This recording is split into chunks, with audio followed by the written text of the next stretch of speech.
Nice shot. Thank you. You guys showed up matching today. That's I would, but it's cold as hell up here in Seattle, so you know, little chilly. Yeah, I'm gonna stick with what I got. You know, I don't know if my heat kicking like it used to. 2025 just ain't the same as 2024. A little chilly up there today, B. What's going on, y'all? How we living today? Running good, Joe. Running good. All right. In case you don't know, this show is brought to you by PrizePicks, and also the 2025 All-Star fan voting was released yesterday. Mm-hmm. Was there any surprises? LaMelo Ball being at the top of the list, I thought that was interesting. The last guy that I remember vividly, being on it, and you can fact check me because I don't think that I'm right, but the last guy that I remember starting in the All-Star game and being on a bad team, wasn't that Kobe in 2016? Define bad team. Charles started on the All-Star team in 92 and Philly was awful. In 2016, a bad team is a team that's just not very good. They're not a playoff team. They're not competitive in their conference. I think that's a bad team. Mm-hmm. And the guy that I remember vividly, I remember Bryant in 2016 in the All-Star game. Other than that, the last guy I remember after him was Charles in 92. Did Kemba start when the All-Star game was in Charlotte? I don't remember Kemba ever. That's the only time he made the All-Star team too, by the way. Oh. I don't think Kemba made the All-Star team more than one time. I don't think Kemba started. Yeah, I don't think he started neither. Probably. Yeah, you might be right about the Kobe thing. I don't know. If I'm being honest, I don't know. My biggest surprise was that Bronny couldn't crack the top 10 in guards. I thought Bronny was going to get enough votes, but I guess. But you know what this is? So 50% is comprised of fan voting. And I thought it was 25%, Ron. No, it's 50. It is 50. I'm okay. Pretty sure it's 50. And then the coaches and the players get 25. Mm-hmm. Or no, it's not coaches, media and the players. Yeah, but that thing they released was just what the fans were voting, right? It was just fans? Right. That's just fan voting. Yeah. Is it just fan? That was just a fan vote. That thing was just the fan votes. We don't know what the media and wait, so players vote on the All-Star game? Yeah. Mm-hmm. They get 25% say so. You can't let the fans choose everybody. Like, wow. But the fans should barely choose. It's the All-Star game. It's meant to be for the fans. Why can't they choose who they want to see? Yeah, that's the fans don't know what's good for them. That's why. Ox does have a point because if the fans voting, then you got Grant Hill starting the All-Star game, only playing 3 games. You got Penny Hardaway starting the All-Star game. The fans want to see Grant Hill. Yeah, but the All-Star game meant to be a game for the fans, so the fans should have complete say so in who the not necessarily, Mars. Not necessarily. I do understand the part about the All-Star game in any other league is to reward the best players who perform the best during the first half of the year. Like, yeah, but then the fans should have no say in it. I ain't doing that.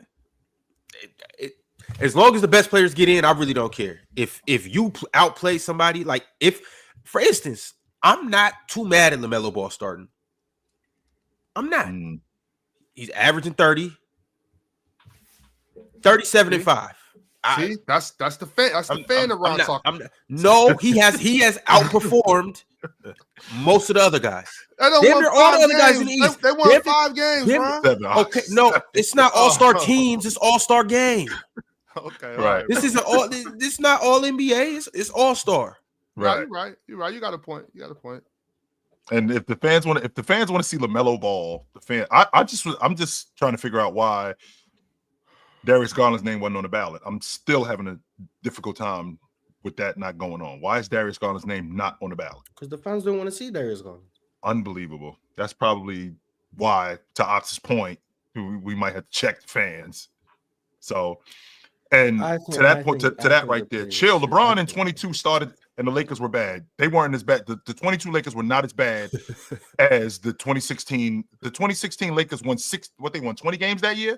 They were terrible. I think something like that. They were awful. They were absolutely terrible. They weren't as bad. No.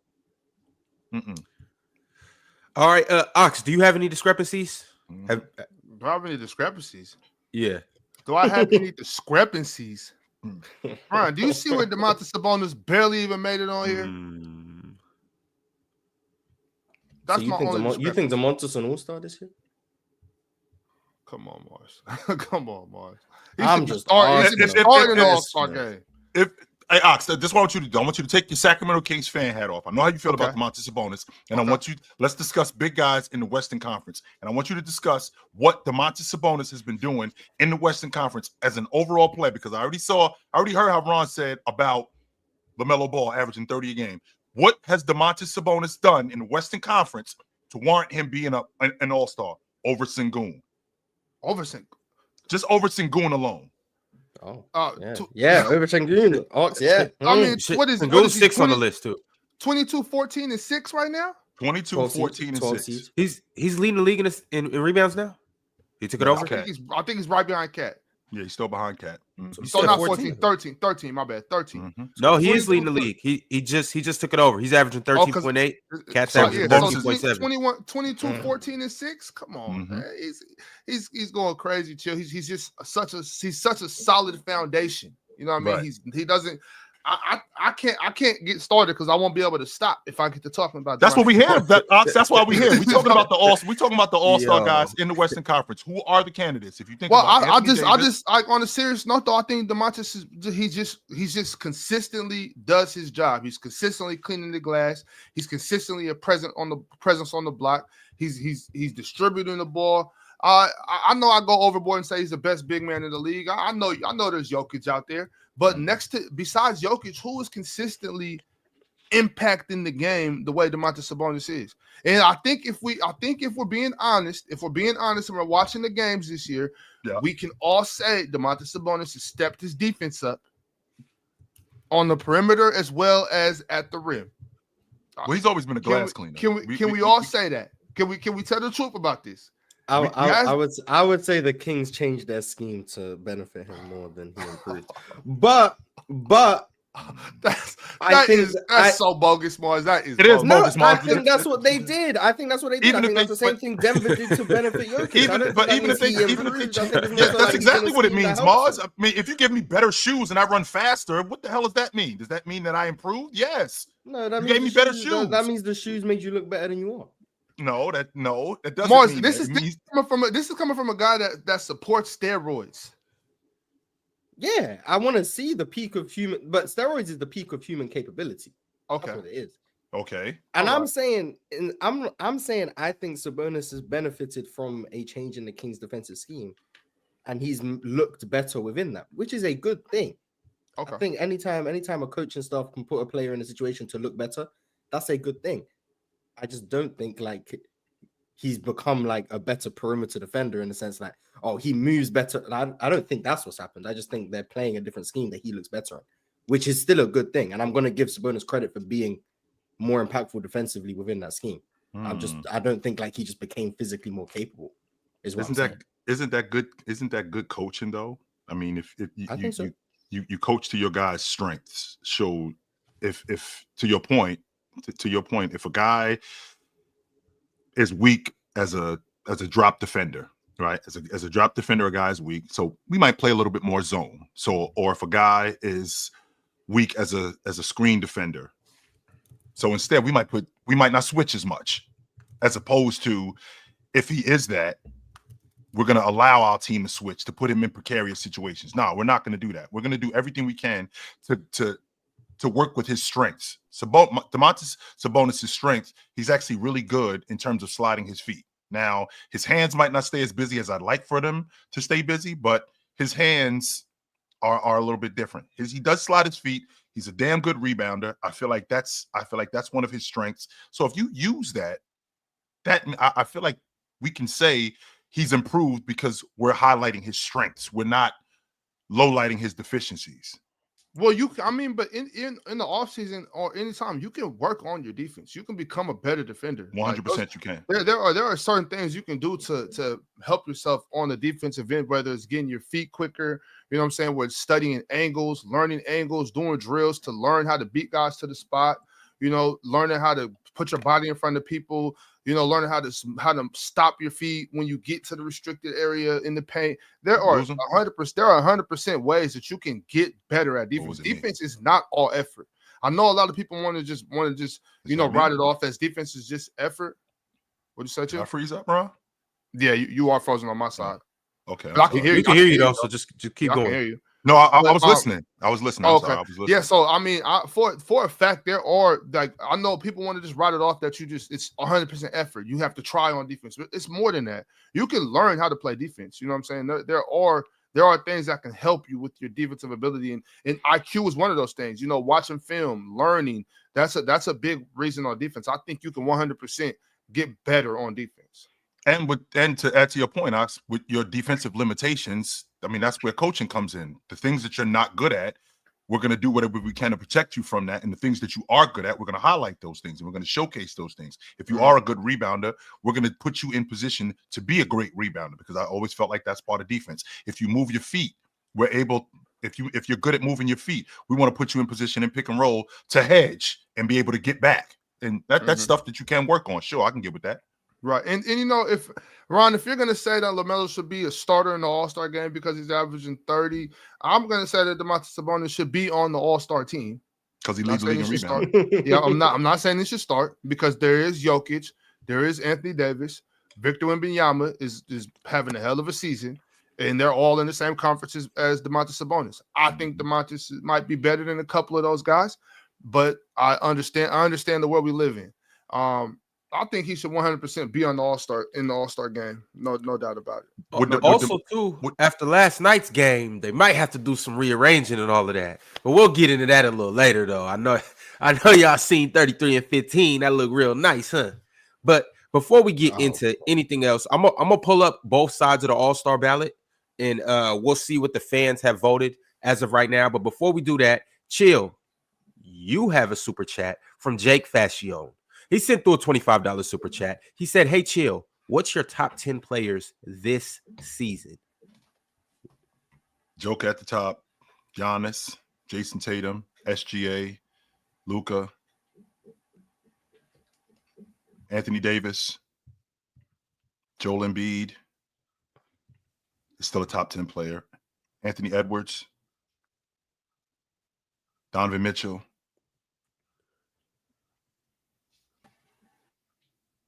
I feel like I'm leaving somebody out who exists, like an obvious player that I'm leaving somebody out. You said Luka, right? He said Luka at 5. He said Luka at 5. Oh, KD. I'm sorry. KD. I'm sorry. So one more time. Joker, Giannis, Jason Tatum, SGA, Luka, Anthony Davis, Joel Embiid, Anthony Edwards, Donovan Mitchell, Kevin Durant. Okay. All right. So here's what we have right now. This is the East, and let me zoom in for you guys so we can see. We're gonna start with the front court. So in the front court, Giannis leads all votes with 1,710,630 votes. Then you got Jason Tatum right behind him, 1.3 million. Then you got Cat, who has basically changed his whole voting positioning around. Sure. I think last year around this time he only had like 100K. Now he has a little over 1 million, almost 1.1 million. Mm-hmm. Shout out to the Knicks. Yep, they've been doing work. Shout out to the Knicks, or shout out to Cat, or just shout out to being in New York.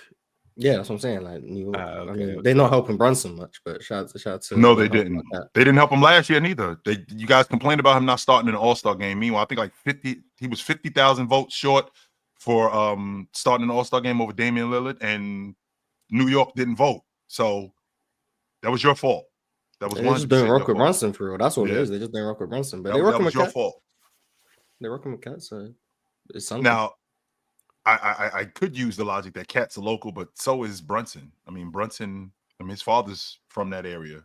Brunson went to Villanova, but Cat is actually from Jersey. So, okay, didn't know that. Well, I did know that, but I didn't think that would have an impact. But maybe it does. Shout out to Paolo playing 5 games and being 4th. Yeah, I guess. Ox, Hey, this is what we talking about. He played 5 games. If the Didn't know fans Paulo want was to a see fan Paulo, favorite. they want to see Paulo. Like that's what I'm saying. If they want to see Paulo, they want to Mars, see I Paulo. don't even think they watching the games. They just see his name on the ballot and they just click it. There's Paulo, his name. They don't know that he's missed 3/4 of the season. They don't know that he's missed all of these games already. They don't even know that. And if by February he'll be back, so that means they want to see him in the All-Star game. I'm saying no more. Like I'm to Chill's point. I'm thinking some people probably don't even know how many games he missed. They just know, oh, Paulo's good. Let me vote for him. Yeah, they his name on the ballot. So how could you? Because if you don't, and if you're just voting for him anyway, that's even worse. Like you're gonna vote a guy to the All-Star game that's played 3 games. Yeah, it's insane. Yeah, well, you have to take these voters' rights away. Voters, these are fans, my bro. Yeah, well, they're voters. They're voting. So they're voters. These are mostly kids, by the way, just so you know. Yeah, exactly.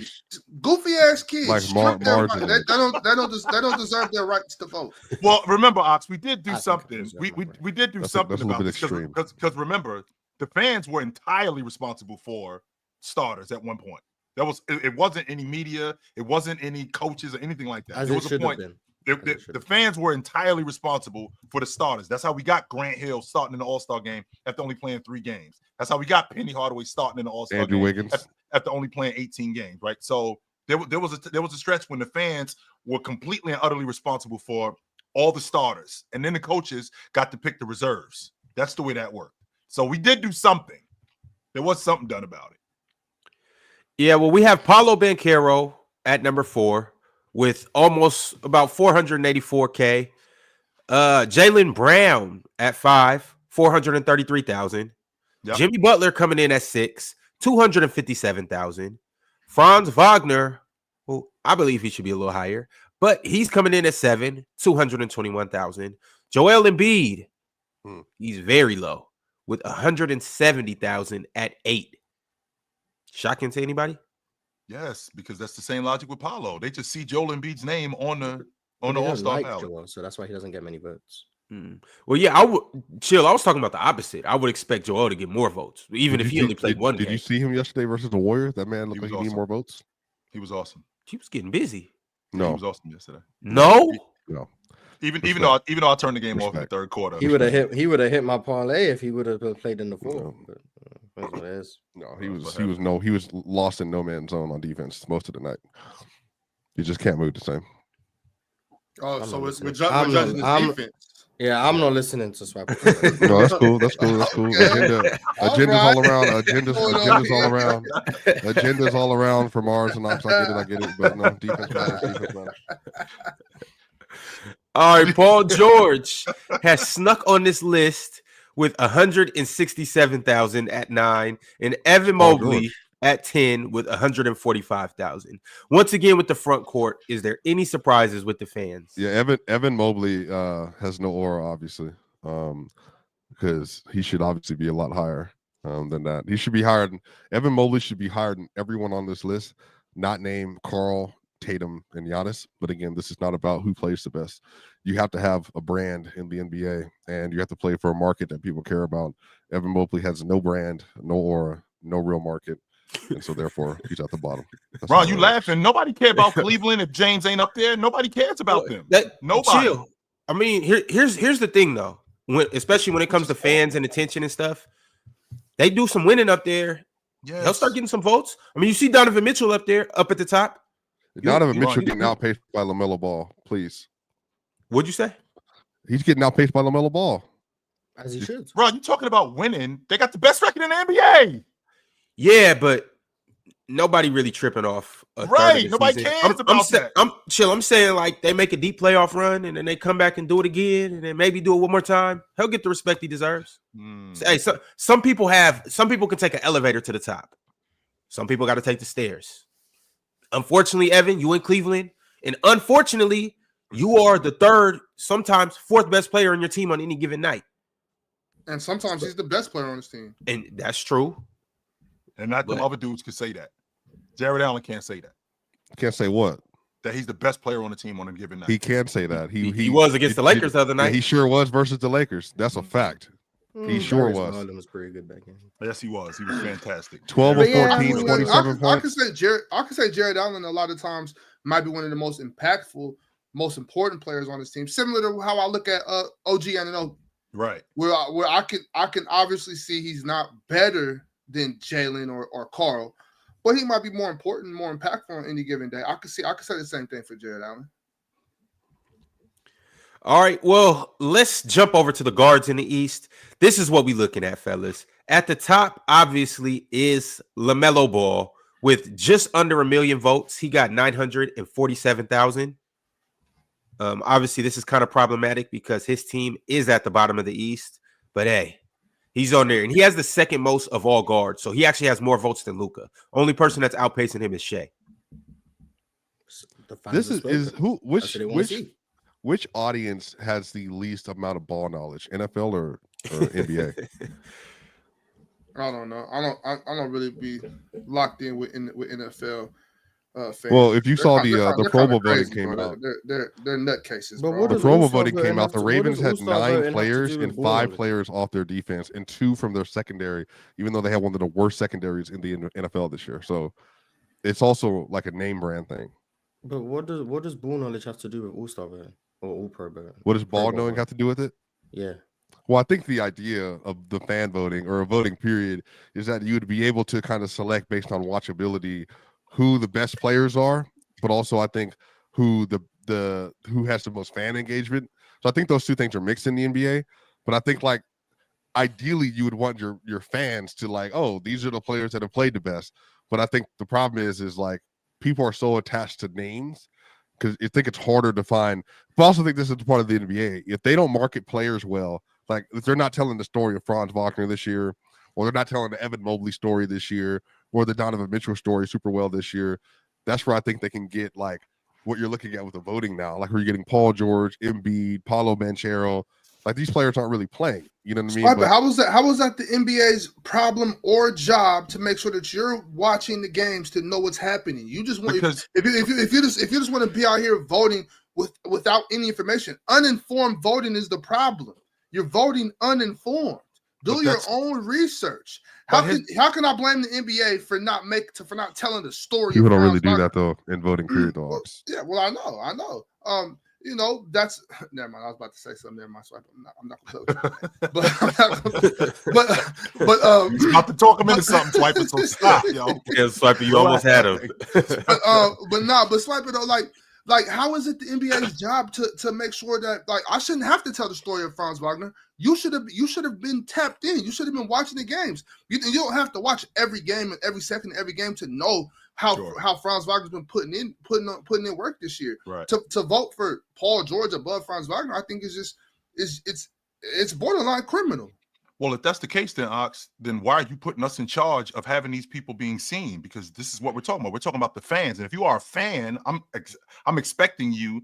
I ain't expecting you to know the game inside and outside. No, I'm not expecting that. But I am expecting you as a fan to know, one, who's on your team, know who's good on your team. And when the All-Star ballot comes out, just because somebody's name is on it for the Orlando Magic, you should know whether or not this guy's been playing. But again, we're talking about fans, which is short for fanatic. And if my guy, his name is on the ballot, even though he played 5 games and Joel Embiid has played more games and played better, I can't stand Philly. So I'm going to vote for my guy.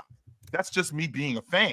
So you put these people, the fans, in charge of this, and you've made them responsible for who's going to be in the All-Star game. So when you're talking about it's not the NBA's job. Well, they're the ones who put the fans. They're the ones who put the fans in a position to vote for who's in the All-Star game. Now they have changed it. They did do that where they didn't make them solely responsible, but they are now partially responsible for this.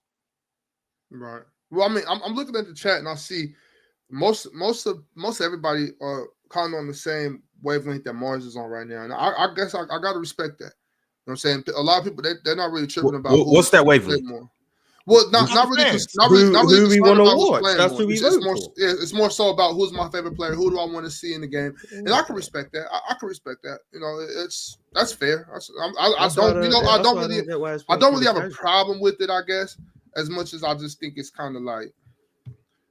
See, y'all ran chill off with that participation trophy shit. I just don't. As a matter of fact, I'm out of here. I just don't think.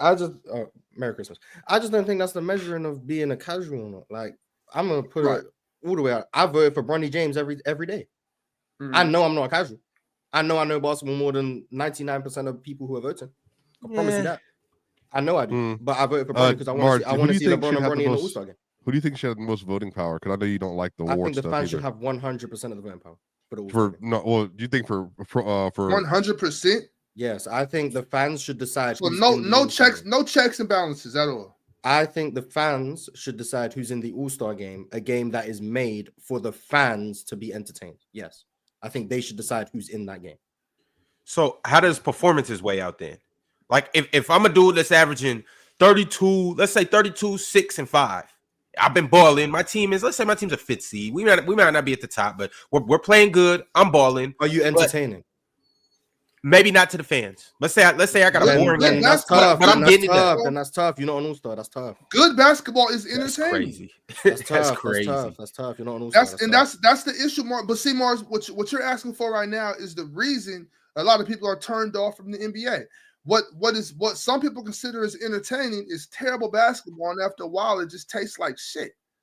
You know, like, you know what I mean? If we allow our kids to eat dessert every day for dinner, lunch, and breakfast, you know what I'm saying? That's bad for them. It's gonna ruin their stomachs, their brains, everything. All the sugar, it's bad for you. So you're saying you got to do what's best for the fans, even if they don't appreciate what's best for them. Exactly. I understand. Somebody got to look out for these people. I understand. You know what I'm saying? Hey, Jordan. I just like this ultimately comes back to me like not caring about accolades. So like, I don't care that someone's only a 4-time All-Star when they should have been an 8-time. Like, cool, whatever. Like, I want to see. I never want to see Rudy Gobert in an All-Star game. I never want to see it.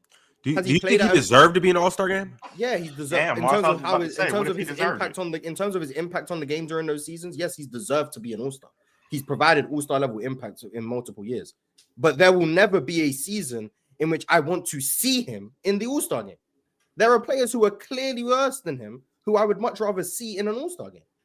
Like, I will never vote for Rudy Gobert. Do you think this is a generational gap, Mars, where like there used to be more of an onus on like level of play All-Star, and now it's more so, I think, more contention on like watchability, clips, like how entertaining you are, as opposed to even if your play doesn't necessarily equate to like your all-star level player, like traditionally it would have been in the 90s or 2000s or even 2010. Do you feel like there were kind of shifting to a new era where your generation in particular is just like, whoever I want to see, that's who needs to be there regardless of level of play?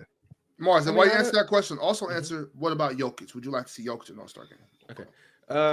I don't know if it's always been, once again, this is now me speaking in hindsight about things that I wasn't around at the time to know how people were voting. But even back then, I feel like in the 90s and 2000s, a lot of the best players also were some of the most entertaining players for the most part. But then even then, it's like there were guys who I think were playing at all-star levels but didn't make the All-Star game because they weren't necessarily the most entertaining. I think Reggie Miller is an example. He only made 5 All-Star games. Reggie Miller, in my opinion, was one of the best 2 guards, one of the best guards in the league, but he ran around off-ball shooting jumpers all game. He wasn't like breaking people down off the dribble. He wasn't playing that entertaining brand of basketball. And Yao Ming made it his first year because he had all of China voting for him. He wasn't an all-star level player, but he got the vote because of popularity. They spoke about Grant Hill making it, playing only 3 games. I mean, Grant Hill definitely wasn't playing like an all-star, but he was Grant Hill, so he got the vote. So I think like that's always happened. I think just now, I think maybe it might be happening more. But I also think the league's talent pool is so high now that you're going to have players who are all playing at a really high level, and people are going to favor the more entertaining one, which maybe wasn't the case back before because the more entertaining players might have just been drastic. Do you think the NBA is good? Do you think they're prepared for like, even like, remember Zaza Pachulia, Mars, he was leading in fan voting. Do you think the NBA sounds like he should have been an all-star? But I'm saying, but do you think the NBA is prepared for like that generational shift? Like, we're so committed to a troll, we'll make it happen. Like, you know what I mean? Like, we have a player that clearly doesn't deserve. Like Well, Brian. I'm saying, like, we're so committed. Yes, to the I tried troll. to get Bronny in, but I didn't have 100,000. Yeah, that's what I'm saying, votes, Jordan. We're there's a now they're in the voting populace. They're so committed to the troll that if Bronny James was at the top of the ticket, there would be people that would be continuously pushing him to the top of the ticket. But like, I think that's their right, and I think that's their right. The NBA will hide their votes wrong. And I think changing the percentages that the fans have an impact on because someone you think isn't worthy of being an all-star is going to make it. At that point, you're going against what the fans want, and then you wonder why people are mad at your products. Like, why would you put somebody that's Pachulia for some reason? Let them see Zaza Pachulia. They can see Zaza Pachulia. They got 82 games in the season. The Warriors made a playoff run. They can see him in the playoffs. You want to see Zaza? You want to see Bronny James? Go check his G League games out. You want to see Bronny James? Go pull up to the. They want to see Bronny guard. They want to see Bronny guarding LaMelo Ball. They want to see Bronny guarding Donovan Mitchell. Wow. That's what they want to see. Hey, well then look. But that's what we want to see. If they want to do that, they need to DM Bronny and say, "Get your ass in the gym." They want to see Bronny throwing a lob to Bronny. He is in the gym, bro. I thought, he in the gym. Don't do that. He in the gym, but he not in the same gym as them. Oh, he in the girls' gym. Could be in February.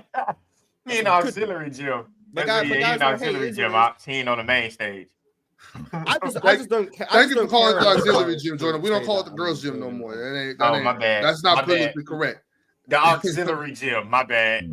That ain't politically correct. Yeah, man. But nah, I still stand by the notion that the best players that have performed the best need to be an all-star game. I still respect the all-star game. I still don't see it as even though it may be a troll game, I still respect the accolade and I still respect the acknowledgement of you being one of the 12 best players in the conference. I think that's the generational spirit. I think our generation up probably. I'm not saying all. I'm not. This is generalization, by the way. Our generation up still values it as like an achievement based on play. I think what the shift is Gen Z alpha and then beta eventually when they come up. Like, I think the shift has been like, to Marge's point, whatever we want to see, this is what the game is for. However I want to design this is what it will be. It's going to be the same way it is like in NBA 2K, like when you play like with your own creative player, you can put whoever you want out there. You can make it whatever you want. The same thing with Fortnite. Like, I can make it whatever I want. I honestly think that's kind of where the direction is headed. Like, this is a free for all based on my desires, kind of thing. Well, Swiper, you know what's actually funny? You know what's actually funny? So you got the 12 all-stars, right, from every conference. Mm-hmm. And remember, they're breaking it into 4 teams. So now you have that 4th team that's selected by, I don't know who it's selected by. Maybe that 4th team should be selected by the fans. Dudes who aren't all-stars, but dudes who the fans are fond of. So then you throw Bronny out there. You throw... No, the 4th team is the Rising Stars team. Throw Bronny on the Rising Stars team. If you're not an all-star, you're a Rising Star. Well, Rising Star would have to be. It's only young players, but like, sure, if fans could have the full pick on the Rising Stars, that's fine. But to answer Os's question, no, I would never vote for Jokic in the All-Star game either. Why? He don't do nothing in the All-Star game. He just jog up the court and then just throw a pass every once in a while. He don't do nothing. I don't want to see that. Get him up. He don't want to be there. I don't want him there. Jordan, it's a difference between being recognized as an all-star, which I think Mars recognizes that Joker is an all-star. But think about what the fans care about in the all-star game. It's supposed to be an exhibition. I would never vote for Luka or Jokic. They don't do nothing in the game. They just be. I think nobody. I don't want to see that. But I think they don't do nothing because nobody does stuff. Like, they play so lackadaisical. Like, and they look the worst doing it. So unfortunately, they're the biggest talent. I would agree that they look the worst doing it. But I want to see everybody play hard. Like, what can we do to get them to play hard in the All-Star game again, man? Like, maybe go back to East versus West. Maybe, like, I don't know, man. I have no idea. Doing that now. It is the East versus West, but it's broken up. They got like 4 groups. Yeah. Well, here's the difference. Isn't that the same? What's the difference between what they're doing now and picking your own teams? Like when you're at the park, which is what they did before. Man, all this whole thing. I don't know. All this whole thing boils down to the reason why, and I'm a broken record, because the reason why these guys won't compete in an All-Star game, the reason why these guys won't compete is because they're afraid of being shown up. That's it in a nutshell. Their game, I would agree. I probably would agree. Their game isn't what they stand on. The other things is what they stand on. Then their game is secondary. And if they get shown up, what that does is that can damage their brand. And they don't want to risk that. And on top of that, I probably would agree. they don't want to risk getting hurt. So the idea of them, why would I risk getting hurt? Even though I watched Klay Thompson get hurt working out, tearing his right. Achilles, I was about to say you can't think like that as basketball. You could get hurt anywhere. So right. until these guys are back in the space where they want to compete. Chill, what do you think on a that regular is? basis? Do you think that social media started? Well, that's what I'm saying. Do you think that started with like media, and I would say before us, because this is YouTube media, but like media, basically the whole thing about like the shift of sports when Jordan started winning with the championship, and then all-star games were like great, but like this doesn't mean anything for like what actually matters, like winning MVPs, being all NBA, scoring titles, winning a championship. Do you think that like the shift happened when there was a deprioritization of like regular season involved play? Because remember, the NFL is at the same place, Chill. Their Pro Bowl sucks so much they got rid of it. That's the worst. That's the worst All-Star Pro Bowl game in history, bro. But you know who has good All-Star games though? The MLB and NHL. They both still, there are implications for that though. Go ahead. But to your point about when did it change? You remember when Kobe Bryant and LeBron was facing off in the All-Star game? And Kobe sunned his ass and LeBron was crying at the end of the game? That's when it changed. That's when what year was it that D Wade broke Kobe's nose? 16. Oh, 50. I want to say 15. I think it was either 15. That's good basketball, Morris. I would argue a lot has changed since then too. I would argue a lot. But for Mars, they said LeBron was crying at the end of the game. In tears? He was getting locked. I mean, they said he was crying at the end of the game because Kobe locked that shit up. So to answer your tell him to get better and go get a bucket. To answer your question, Swiper. Well, number one is two things, because the All-Star game did matter. Like you talked about all NBAs and MVPs, like the All-Star game MVP. There was a time when that did matter, when you were the All-Star game MVP. It doesn't matter as much.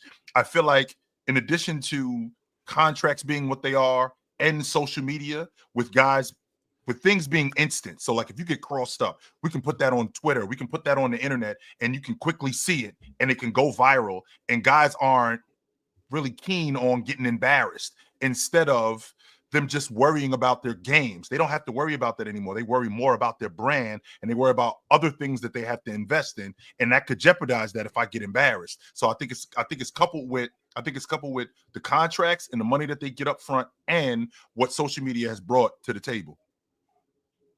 Well, and also too, y'all, some of y'all know this. I'm not insinuating you don't. And if you're in the chat, I don't want to insinuate you do not know this. The players have openly said it's not even the game.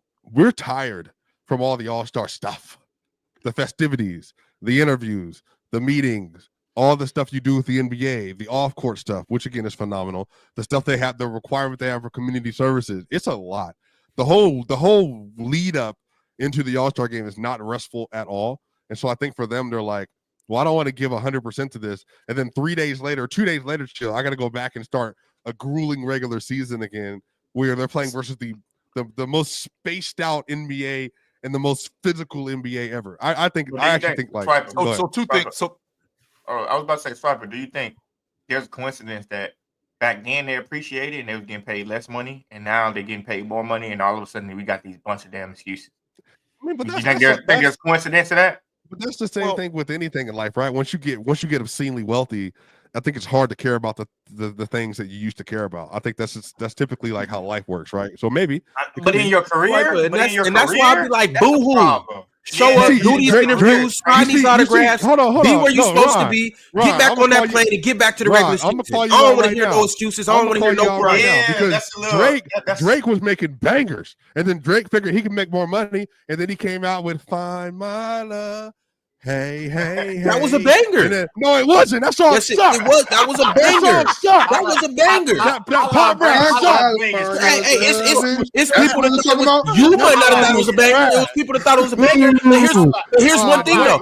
I don't get the correlation though, because Drake still kept making bangers. He was still in the studio. He was still up late nights, and he was still working early mornings. He was still getting on jets and going show to show.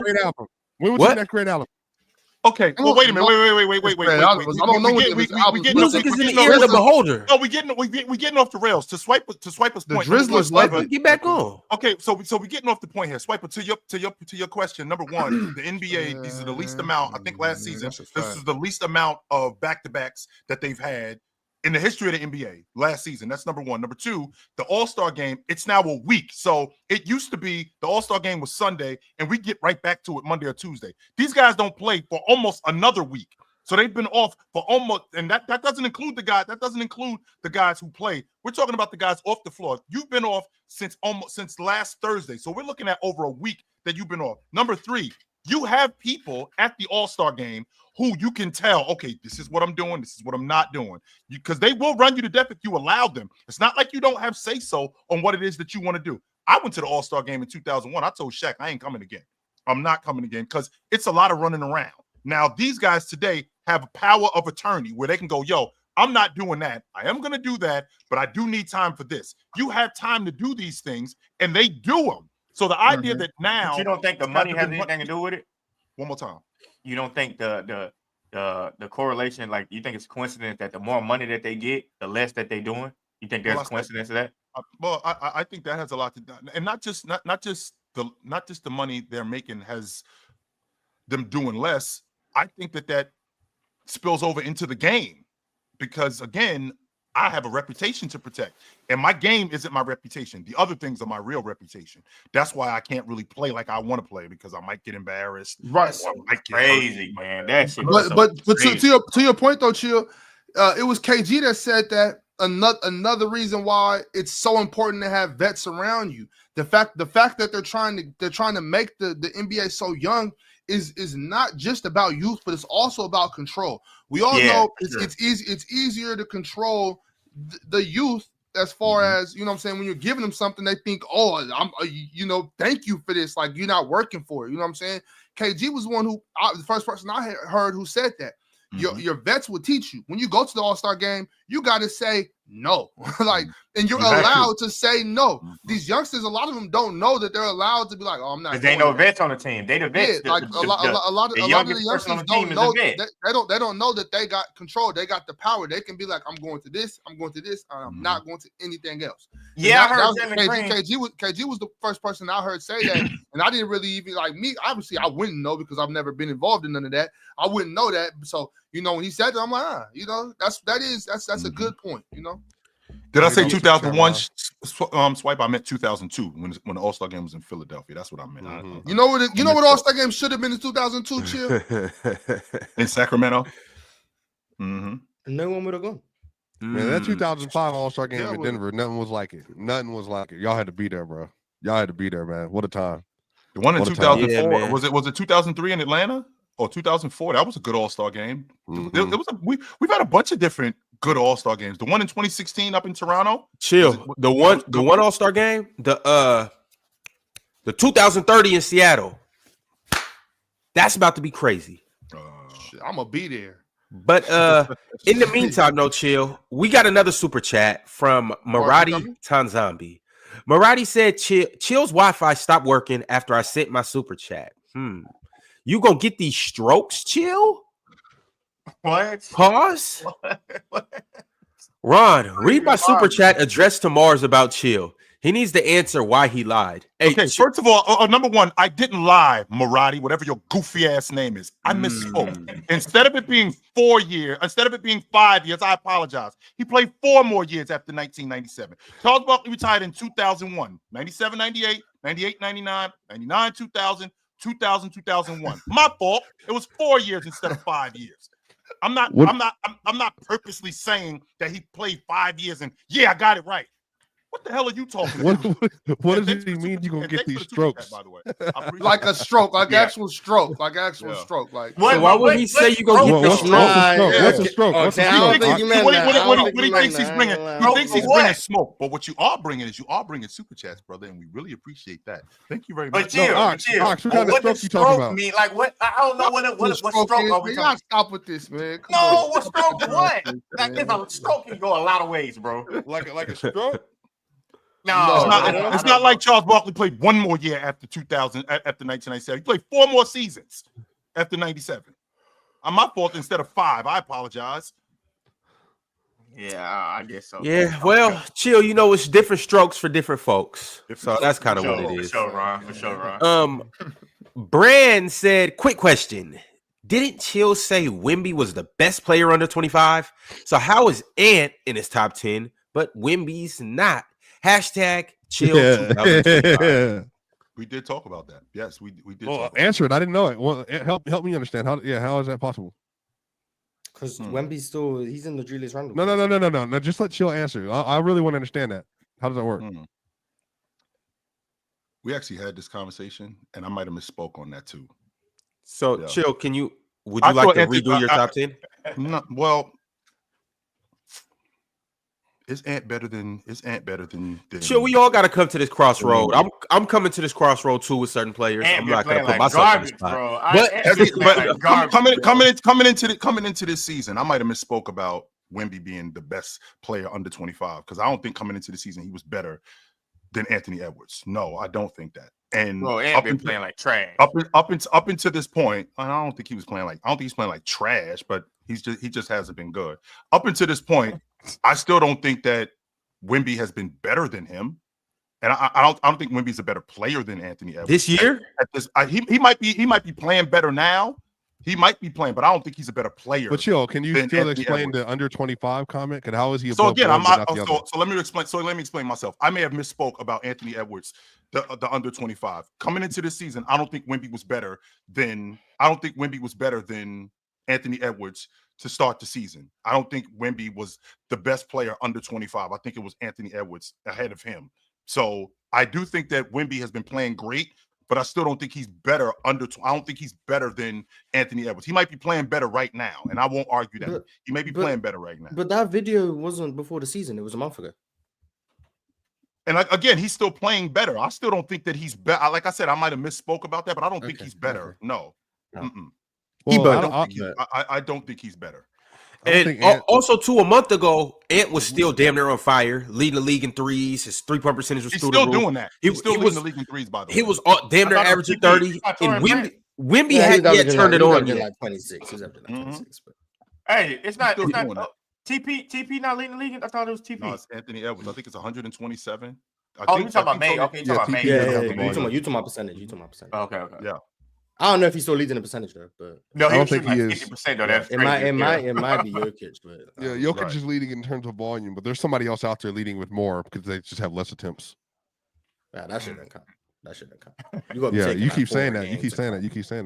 You gotta be taking like 4 a game to count. I'm not counting no 1 attempt a game. 1 or 2 a game. Yeah, since we're on the subject of Anthony Edwards, we did have this conversation about him being the best guard in the game, which I still think he's going to be the best guard in the game. If yesterday, we saw with him getting blitzed, how deficient he is in reading. Not just yesterday, they played against OKC the game before that. He did the same thing. Just this season, we seen how deficient he is. And since Brand bring this up, so I didn't misspeak. I didn't misspoke. I lied. So do you understand what a lie is? A lie is to intentionally deceive you. What happened to 2025? No, it's right here. It's not like I can't see it. It's right here. It's a super chat. So if I'm lying, I have to address this. It's right here. Yeah, not true. You got the whole right to crash out on somebody over a super chat. Absolutely. It's right here. So to lie is to intentionally deceive you. That's what I'm trying to do. I'm trying to I'm telling you something that I know for a fact isn't true. And that's not what was going on. I misspoke. That's all that was. I didn't lie. If I tell you that, today is Thursday, I know for a fact today is Friday. I'm lying. That's a lie. That's a lie. No, you might have misspoke. You might have misspoken. Like, oh shit, today Friday. Like, hey, they don't. No, I ain't doing that. No, I'm not doing that, Jordan. Today is Thursday. Today is 100% Thursday. That's a lie. No, it's not. Look, a lie is like telling somebody I got $50 when you really got no dollars. It's like, yeah, bro, I got 50. No, because I could get. I'm gonna get the 50. So I ain't really lying about that. I'm gonna get the 50. I'm gonna have it. And if you give me a second, I just don't got it right now. No, we talking about right now. You supposed to lie, so you don't never let nobody know how much money you got in your pocket. I'm gonna get it. I'm gonna tell you I got the 50. I ain't got it on me right now, but I'm gonna tell you I got it because I know I'm gonna get it. So technically, I ain't really lying because I am gonna get it. Now, if I know for a fact I can't get this When 50, though? if I know for a fact I ain't gonna have this 50, I'm straight lying to you. Jordan checking his pockets. Who you gonna have that I know money, for a man? fact I'm lying. So Yeah, understand bro. the difference between You a tell me lie you got and 50 for me, and then you lying is you I tell am me you gonna get it. intentionally trying to deceive you, and I'm not lying. I just misspoke. Just like I Hey. said about Charles Barkley, it was 4 years instead of 5. My fault. If I It was chill, if I ever Hey, get y'all. caught up in it, if I ever get caught up in a lie with a lady or something like that, I'm gonna use that. I ain't lie. I just misspoke. I forgot. But don't get I caught up forgot in the what I lie. meant So I to can tell say. the truth. I'm just saying I forgot what I meant to say. That's No, all I'm He saying. intended to tell the if truth. you- He just If came you out. tell the truth, Swiper, to your lady friend, you don't never got to remember no lie. It's just better. Well, no, I agree with you, but maybe I forgot. Especially for you. But I forgot Ox, that ain't the truth. that ain't no fun, Ox. No, but see, Swiper not like you, Ron. Swiper's a stand-up guy, so he don't got to Is lie he? anyway.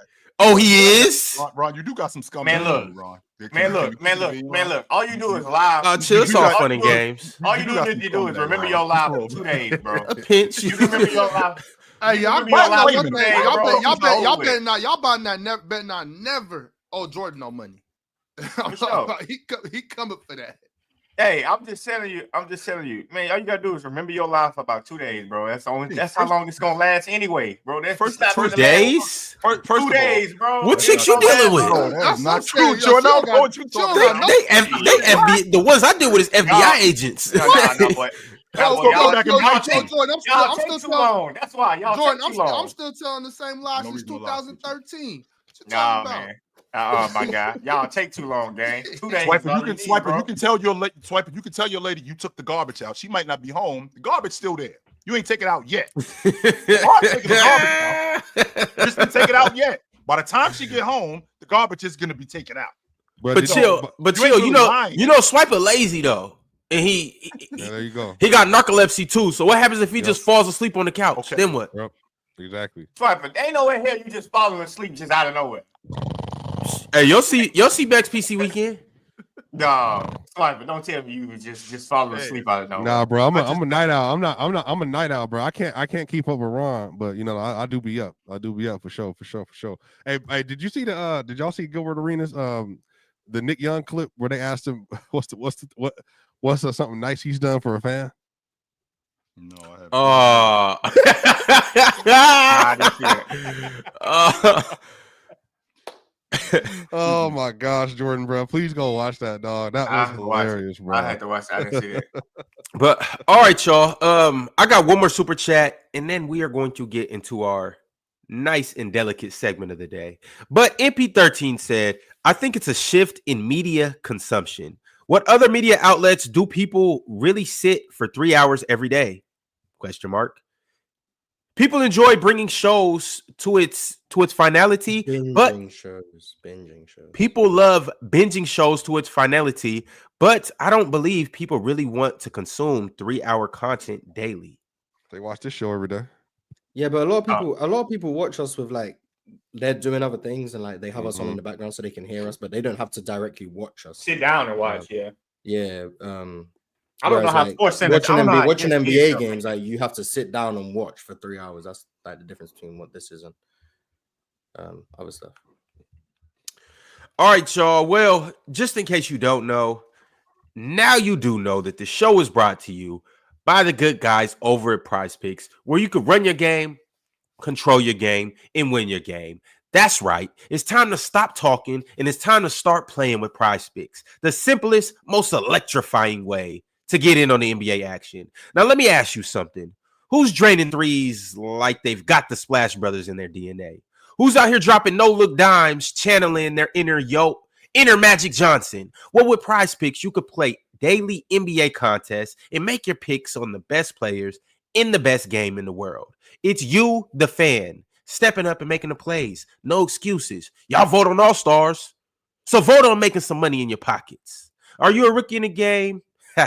Don't even worry about it. Here's how it works. Sign up using promo code PANEL, and let me say it loud for the people in the back. You get a special bonus just for joining the squad. That's a win before you even get in the app or even set foot on the court. So download the app, use promo code PANEL, and choose more or less on your favorite player projections like we do every single day on the show. And you can cash out like we do. I'm not gonna tell you who we about to pick. I'm gonna show you who we're about to pick right here, right now. Let's go ahead and get into it. No chill. Damn, chill ducked off. All right, well, looks like we'll just have to make it happen without him.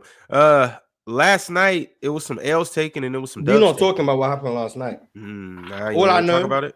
I stand with Chill on the Charles Barkley stuff.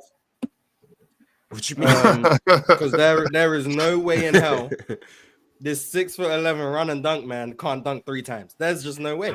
So Charles Barkley would have dunked 3 times. I can assure you of that. So I apologize to Chill. I wanted to have him up here so I could apologize. But yeah, I was wrong. Yeah, Charles Barkley's for sure better than Giannis. So yeah, that's all I wanted to say. What about Joel? No, Joel just only played 3 quarters. He would have hit it. He would have 28. He would have hit. Okay. So it's different. Giannis had a whole game to hit to make 3 dunks, and he couldn't do it. I'm not even talking about the fact he went 3 for 10 from the free throw line. Like he sucks. I give up. Ox, do you have anything to say about Rudy Gobert? No, he just got to rebound a little better than that. And then my other pick, Anthony Davis, he didn't even play. Yeah. So no, All right, I'm following last night. You know, I'm not a sore loser, bro. I don't got no problem with losing. Ox, you ain't done betting on Anthony Davis. Every time you bet on him, he don't play. Or he goes to the locker room. Well, the only reason I bet on Anthony Davis is because OG and DeMontis didn't play last night. Yeah, so he had no other options for Look, Franz is hurt. Franz is hurt. OG didn't play last night. DeMontis didn't play last night. But you know what's good, Jordan? DeMontis is playing tonight.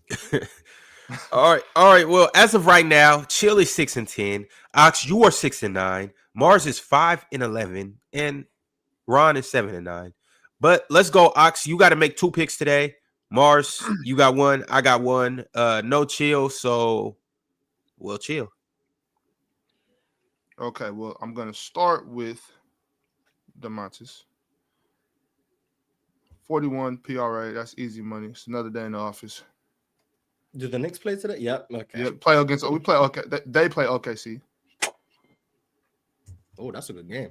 Yeah, I remember talking about this last week. Yeah, that's a good game. 21. That's too easy. That's way too easy. So we're gonna go with the demon on that. Oh, they're not giving him the see. They don't believe in him. They hate him. No, they do believe him. They just know that's easy money. So we going with that. Come on, OG and DeMontis. It's easy for me. Who's next? Let me look at the Rockets and the Celtics, please. You said I'm sorry. Rockets and Celtics. Okay, which one do you want me to go to? Celtics first or Rockets? Because if I go to their game, it's only going to pick up like 5.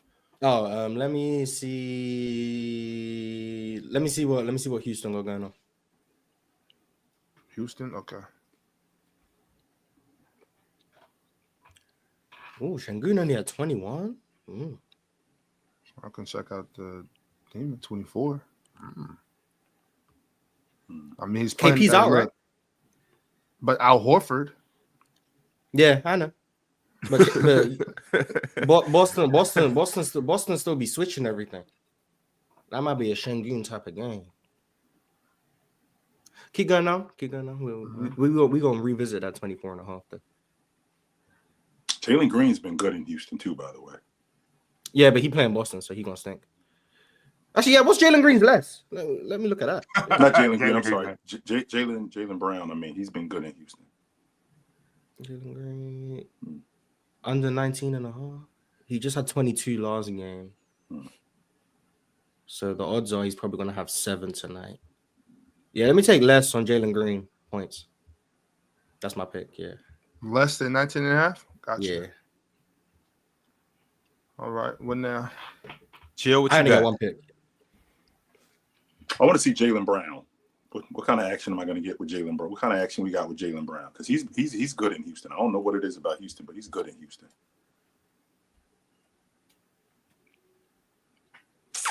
21.5. How is the line basically the same as Jalen's?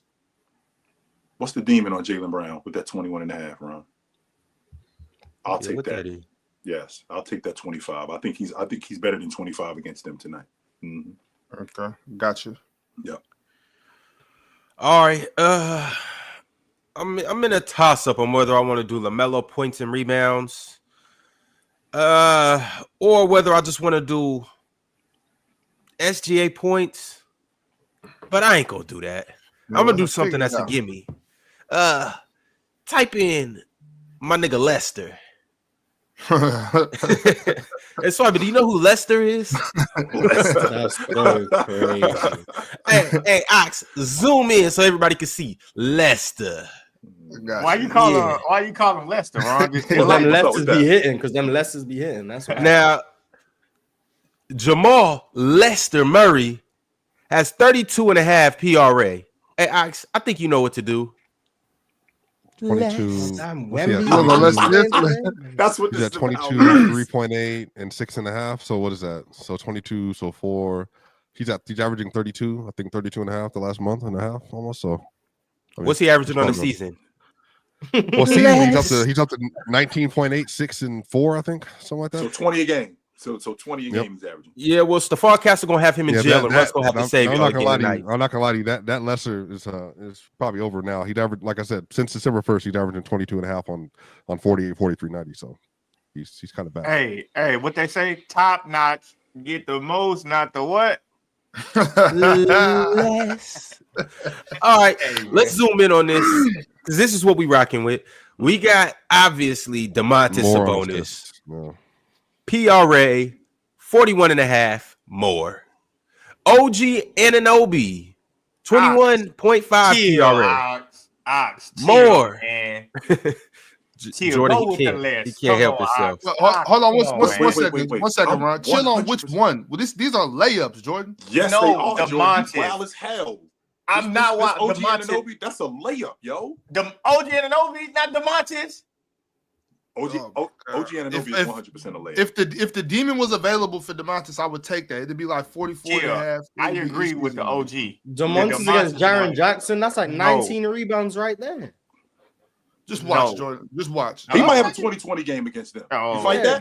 Against Jaren Jackson, that's like 19 rebounds. That's only 40. He's gonna score like 17 points. 19 plus 17 as well. What you thinking? He's not gonna get 6 36 and then only 6 36, assists. Yeah. No, he could get 6 assists. Like, he could get 6 assists. Yeah, I'm not even concerned about that. Keep going around. Keep going around. That's a layup. Yeah, so OG Anunoby 21.5 PRA. Ox is going more. 19.5 points for Jalen Green. Mars is going less. Mars, I ain't gonna lie. Jalen might hit the 20 ball tonight.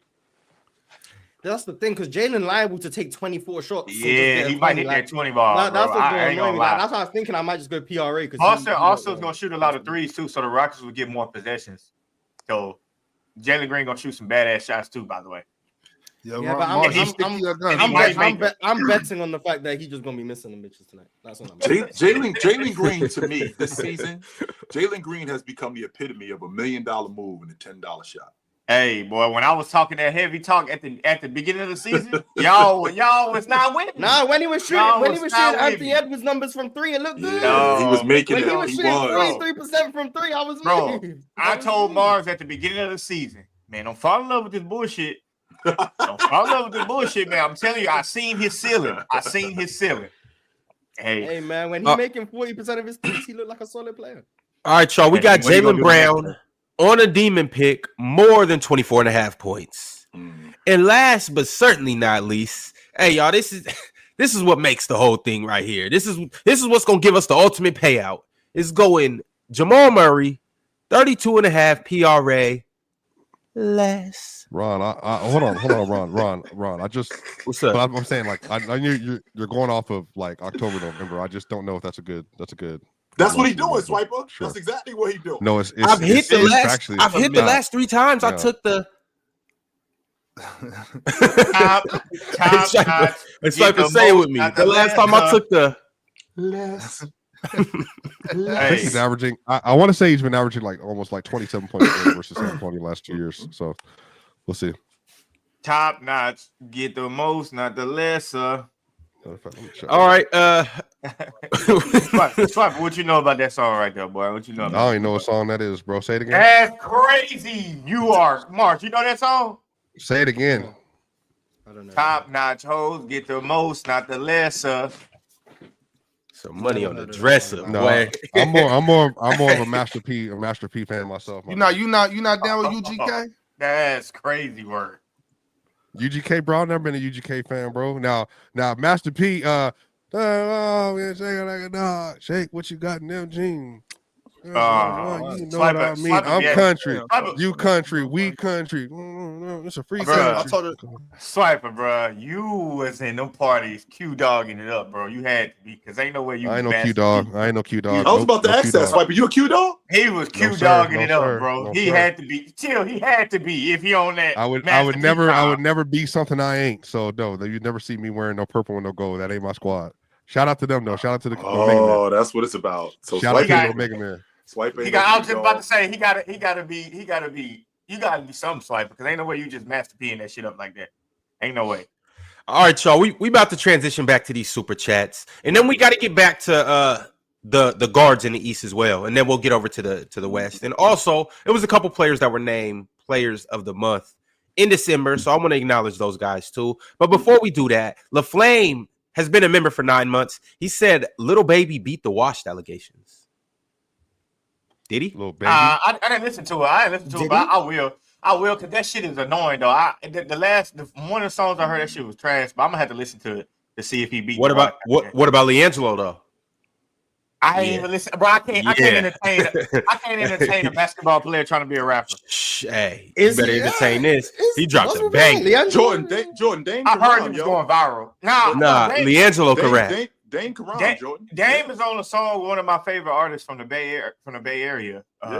He can rap. So I'm cool with the Dame, but I'm gonna draw the line at Dame though. Lou Will used to rap back in the day too. Yeah. Well, wait, did you say Dame?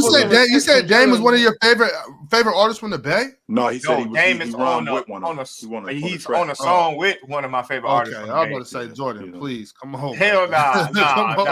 I wouldn't say nothing like that. What's wrong with Dame? Dame been making good music since 2012, bro. Nah, man, I'm just not finna listen to an album when I think your ass supposed to be in the gym, especially when you hit on the parlay. That don't make no sense. Nobody that don't make no sense. Hey, what he said? What Cameron said on Paid in Full? Ain't nobody eat today. Give me that.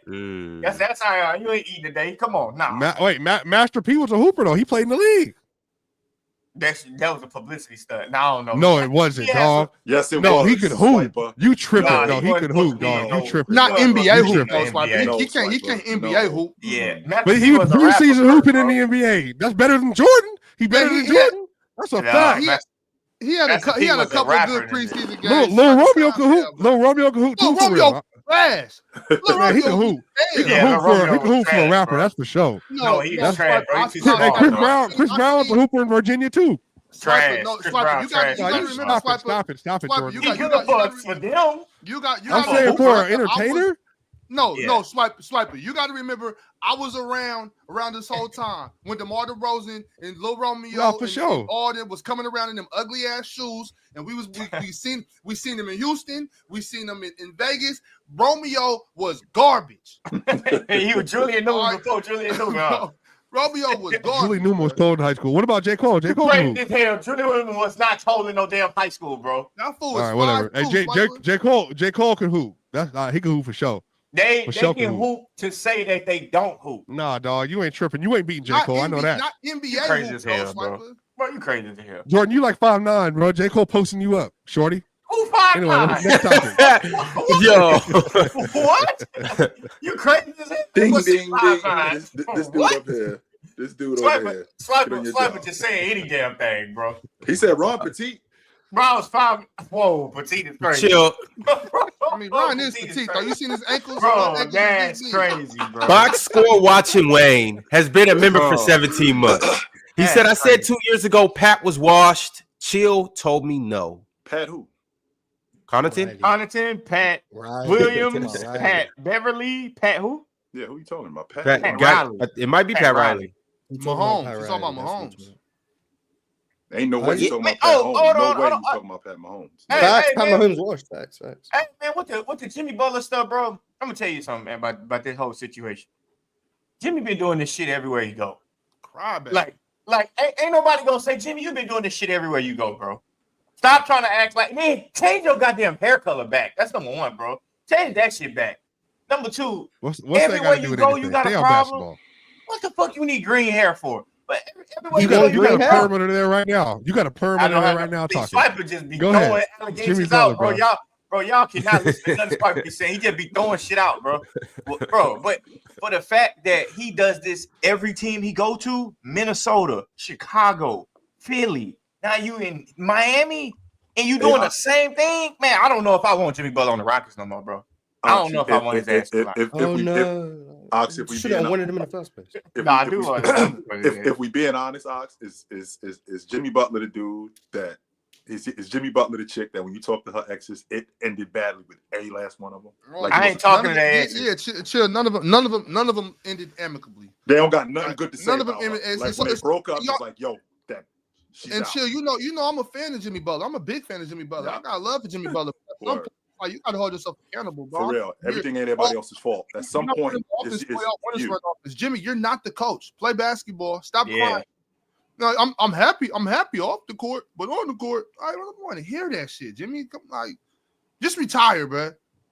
You ain't never gonna be happy. Just retire. If you feel like your happiness is supposed to be everybody's concern, then just quit. All right, because that's not gonna happen. It's not. You're responsible for your happiness. Don't nobody give a damn if you happy or not. Jimmy, play basketball. Cry baby ass boy. God. Yeah. Nah. Bro, that's what I'm saying, bro. I'm tired of that shit. But everywhere you go, bro, at first y'all look good, y'all winning, and then all of a sudden you start acting like a fucking. Where he getting traded to? You think? Houston, Warriors, or the Suns. I think that Phoenix thing is over. I don't think he's going to Phoenix. I don't think the Heat want Bradley Beal over there. I think Bradley Beal should stay his ass in Washington, bro. Like, well, he would have been cases. I don't know if you know this think wrong, you better, but Bradley Beal, Pat Riley wanted Bradley Beal in Miami. 15% trade. Probably with Jimmy Butler. He probably want to pair them together. So he wanted Bradley Beal in Miami, and the owner, Mickey Harrison, he didn't like that money. So he passed on it. And now we're in a space where maybe some of that money is gone now, right? Some of that money you've come off of it. But you still, there's a 15, like to Swiper's point, there's a 15% trade kicker. He's on the books, I think, this season and next season for 52 and 54 million. I think the last year. Jimmy Butler's on the books for 52 next year, too, with a player option. That's so fucking crazy, bro. But here's the difference, though. Jimmy Butler is not exercising his player option. He's out. That's the difference. So he's coming off. Yeah, he's coming off the books. On top of that, with Bradley Beal, I think the last year his deal, he on the books for like 57 million. So he got 2 more years left on his deal after this year. So I'm not sure that Miami is feeling that at all.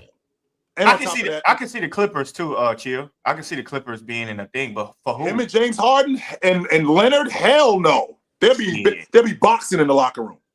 Nah, I think. But again, remember, Bill has a 15% trade kicker. 15. You said Bill or Butler? Bill does. Oh, so that's another. So to your point, to your point, Swipe, but that's another $7.5 million on top of what I already have to pay in his contract, and he's got a no trade clause too. And you ain't better than Tyler Hero right now, so I just don't want that. I don't want 2 guards that do similar things personally. Well, he's leaving one situation for the same situation. Bro. He would be leaving Phoenix with a guy who does something similar to him in Devin Booker to now come, who's better than him also, to now come to Miami with a guy who does something similar to him, who's playing better than him. So that really doesn't make sense for the Miami. Well, what would you do, Chill? What team? Because I thought about Memphis was the team that I feel like most logistically could make it work, and I think they have the personnel to maybe salvage that a little bit. Maybe. What team do you feel like logistically would be the best fit for Jimmy, given how his personality is? And they can take a risk on the money too. You know what I mean? Well, to be if I'm being 2-year 120 or something. Well, if I'm being honest with myself, I mean this breakup isn't amicable. So I'm looking out for myself here. That's what I'm doing. Number one, I'm not really interested in how this works for Jimmy Butler. I don't hate Memphis, but I'm probably going to have to get a third team involved. And I think Memphis would hand over Marcus Smart. In addition to handing over Marcus Smart, I think they'd hand over that kid Gigi Jackson too. But I think we'd have to get a third team involved. I like to hand over Gigi, man. Gigi young too. Hey, Chill, you've alluded to this a bunch of times. I don't want you hanging out with my kids. I don't. If I'm Memphis, we got a good thing going on. I do not want Jimmy Butler to come and tamper with Ja. I don't want him to come in, do anything. I don't think he'll tamper with him though, Ron. I don't think he'll tamper with him. Hey, here's the thing: is things are going so good. I don't even want to risk it. On top of that, Gigi Jackson is what, 20? Yeah, He was the youngest player in the NBA last year. He might be 19, bro. Yeah, he might be 19. His upside is through the roof. It What, he would had like be- a it would be like 45-point that- game last year? It'd be like Desmond Bain and Brandon Clark. Yeah, I'm not Something giving like up Desmond Bain at all I'm for not Jimmy giving him Butler. Desmond Bain. Like, Jimmy not, Butler. I wouldn't even. Yo, I'm hanging up the phone the minute I hear Desmond. Yeah, not Jimmy Desmond Butler? Bain, but Yeah, not Desmond Respect Bain, to y'all. but Clark. If Jimmy is locked I give up in, Clark bro. and Conchar. Conchar. You mentioned Desmond. I need Bam. They Swipe, got but Jack are we- Laravia. But Swipe, Zach are we at Arabia, Conchar, Dang. Brandon Clark, couple picks. The question with this Memphis team is, are we at the ceiling with this Memphis team? Because that's what happened in 2019 with the Trailblazers when they went to the West Finals. That's as good as it got. That's what happened in 21 with that Atlanta Hawks. Chill, team. they're That's not as even good as it close got. to the ceiling. So if that's the case, then Ron, so if that's the case, I'm not sure that I want to bring in an older Jimmy. And if Jimmy Butler was younger, then I'd definitely be down to do it. Kind of like what happened with Cleveland and Donovan Mitchell. The idea that I'm bringing in an older dude, if we at the ceiling and now is the perfect time to upgrade this roster, that's something different. I don't know if I want Jimmy Butler if I'm Memphis, because I'm not sure that we're there yet. Now I know I said what I just said, but if I'm OKC, I'll consider it strictly because I'm gonna tell you why. Strictly because they have so much over there. They got a million picks. I'll give up a million picks. Andrew Wiggins and Casey Wallace. Andrew Wiggins and Aaron Aaron Wiggins. Yeah. Bro, you know what happened. You still gotta make money, man. Yeah, right. I don't You think can't just be like, oh, Contract. Aaron Wiggins in case someone is. Oh, who cares if that's only 12 million? Like, you need 40 million to go. But y'all also know how that would end. He goes to OKC. Next thing we know, Rachel Nichols is doing a story talking about how Jimmy went crazy in practice, talking about Chet and SGA, y'all soft. I'll beat y'all with the third team.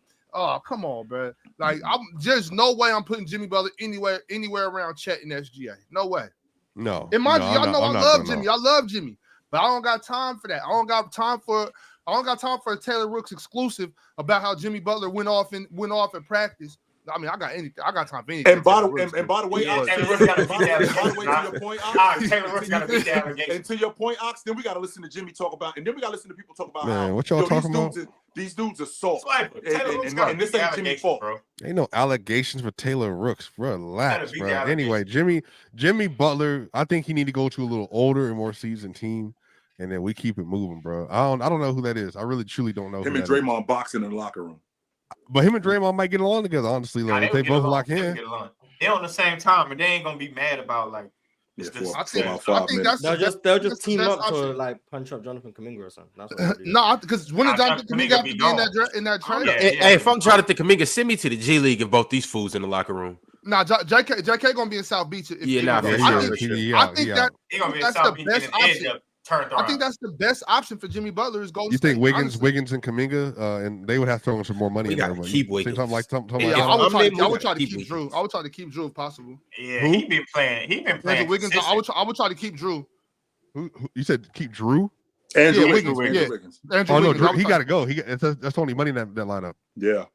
Okay, We- well then we- if you got to we- go, you got to go. Yeah, But- but you like that though? Jimmy Butler, Dre, All right. Trace Jackson Davis, Steph Curry, Buddy Hield.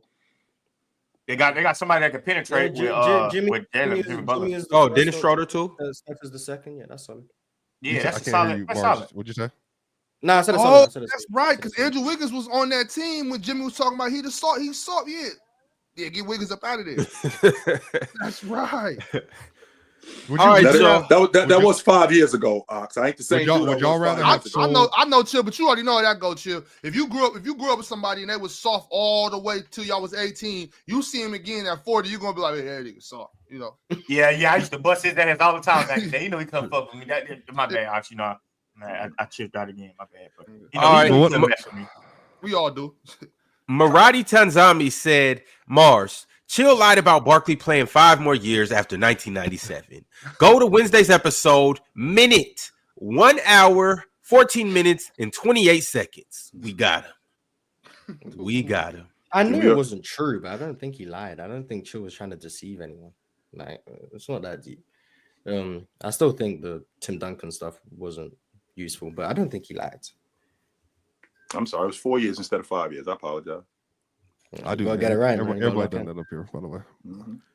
MP13 said, I want to hear I want to hear about how stupid Charles Barkley is, and I'm overhearing any analysis from former elite players because the delusion required to be a player stays with them after retirement. Wait, what? He said, I want to hear about how stupid Charles Barkley is. Well, he actually was right about some things that he said the other day, by the way, about the Jimmy Butler situation. He likened it to the Klay Thompson situation. No, I think those were distinctively different, but I know Klay was also about money. And obviously Klay won 4 rings there. I've done everything that you've asked me to do. You should pay me just because of all, like, I'm one of the guys. Thank you, money. That's what it is. Yeah. I'm one of the guys. Like, this should be, you should be giving me this money, whatever. And then they did offer him more money than the Dallas Mavericks did, just not the money he wanted. So Klay had felt so slighted that he just ended up going to Dallas, to a much better situation, mind you. Yeah, because there's no state taxes. There's no state taxes in Dallas. Well, I think they were offering him around 20 something though. Like, so I thought it was the same deal. Yeah, but you got to go half. You got to go half. Remember in California, but you know, Jordan, if sometimes if you get disrespected long enough in your mind by like a company, say you've been with PC for 15 years and PC, you get to whatever and they're not giving you this and that because, well, you're falling off a little bit. You feel slighted. Yeah. You're gonna feel away. I've given you 15 years. I feel that too. But I'm saying the Warriors might have offered him more money than the Mavericks, but when you do the taxes, it was the same deal. Less. It's the same. Deal. That's why. That's kind of why he took it, because he was like, "There's no state tax." But I agree with him. I wouldn't have took that deal either, because it's like, bro, I might as well go to Dallas. Like, bro, give me my money that I've been getting. When I got hurt, y'all couldn't make the playoffs. We didn't go to the championship. But Jordan, here's the make thing the championship. We win. Give me my bracket. If Pat Riley, remember what was it last week? Pat Riley issued a statement they're not trading Jimmy Butler. Yeah, they do that every time though. But I'm saying, if you already know where it's headed and you ain't trying to pay him, just ship him. Ox, we get in front of the family. We're not getting divorced. When we all know it's they over do that. They do. We all know when they do that. Why don't they just come out and say that, bro? Why don't they just come out and say, "Yeah, we trading Jimmy, bro. This shit is fed up. We trading." Well, the reason why we're not doing that, Jordan, is because when you come out and say that, now what you do is you got teams competing and you lessen his value. If you don't say that and you just keep it under wraps, now I could possibly get what I want for Jimmy. If I just put it out there, oh, Jimmy's on the market. Here comes everybody. And now it's a flood of offers. And now it lessens who Jimmy Butler is. If I keep it under wraps, I'm not really. I'm going to send his ass to Detroit. I'm not interested in trading Jimmy Butler. I still think we got to get a third team involved. I do. Yeah, I'm shipping his ass to Detroit. Now eat it. Take your ass to Washington. Now eat that. Superman Real said, Ox, that's the Kings problem right there. Y'all think Sabonis is the best player on the team. Also, how does the two top players with the most votes not play on Christmas? Ox, well, he's talking about Jokic and Giannis. How do they not play each other on Christmas? Each other? I'm assuming so. Yeah, that's what he got to mean. I'm assuming he's talking about Shea and Giannis, because Jokic played on Christmas. Yes, he did. Well, Shea's not. Where's Shea in the vote? Shea's the top guard vote guy. Not surprised. The pregame fit added like a 15% kicker. And then Superman Real also said, Ox, would you trade De'Aaron for Dame? No, I wouldn't trade De'Aaron for Dame. If it's a situation like this where it's like De'Aaron got to go, De'Aaron has to get up out of here. Hell yeah, I'll trade him for Dame. Do you think? But like just on any regular day, like if I was just sitting around, I would never think, you know what, let's trade De'Aaron for Dame. No, but if it's like, oh, De'Aaron's, I'm not re-signing, I want to trade. Hell yeah, come on, Dame, for sure. De'Aaron Fox in Milwaukee might be legit. I mean, damn shit. They'll be better defensive team, but they'll be better defensive team for sure. But Dame is still a potent scorer. Yeah, I mean, Dame is still nasty. So like, yeah, he was nasty yesterday. Like, not good nasty. Their defense sucks, Ox. They what's the name? Cam Thomas was spin move. I mean, but that's Cam Thomas. But that's Cam Thomas, though. I guess. Cam Thomas is no. What do you mean you guess? I've grown on Cam Thomas too. I've grown on him. Yes, I've grown on him too. He do that to the Bucks every time too. He see the Bucks and he sees red. For some reason. everybody. He don't give a damn who he playing. Cam Thomas is the definition of I've never seen a shot I don't like. But I'm saying, Jordan, he might be As shooting Not more than himself. MPJ. Not He more might than be MPJ. No, way worse than MPJ. I didn't see Cam Thomas shoot it backwards. Chill. Like literally, he didn't jump from one way and turned the other way and shot it. I didn't see him do that before. Like, as long as you get your shoulders aligned, who cares? Yeah, I do. If you're gonna shoot them up and facing this way, then turn around in the air, that might be a little crazy work. He made it though. To his point, he made it. Okay, exactly. Lock in. 1 out of 10, he'll make that. Yeah, that was the one.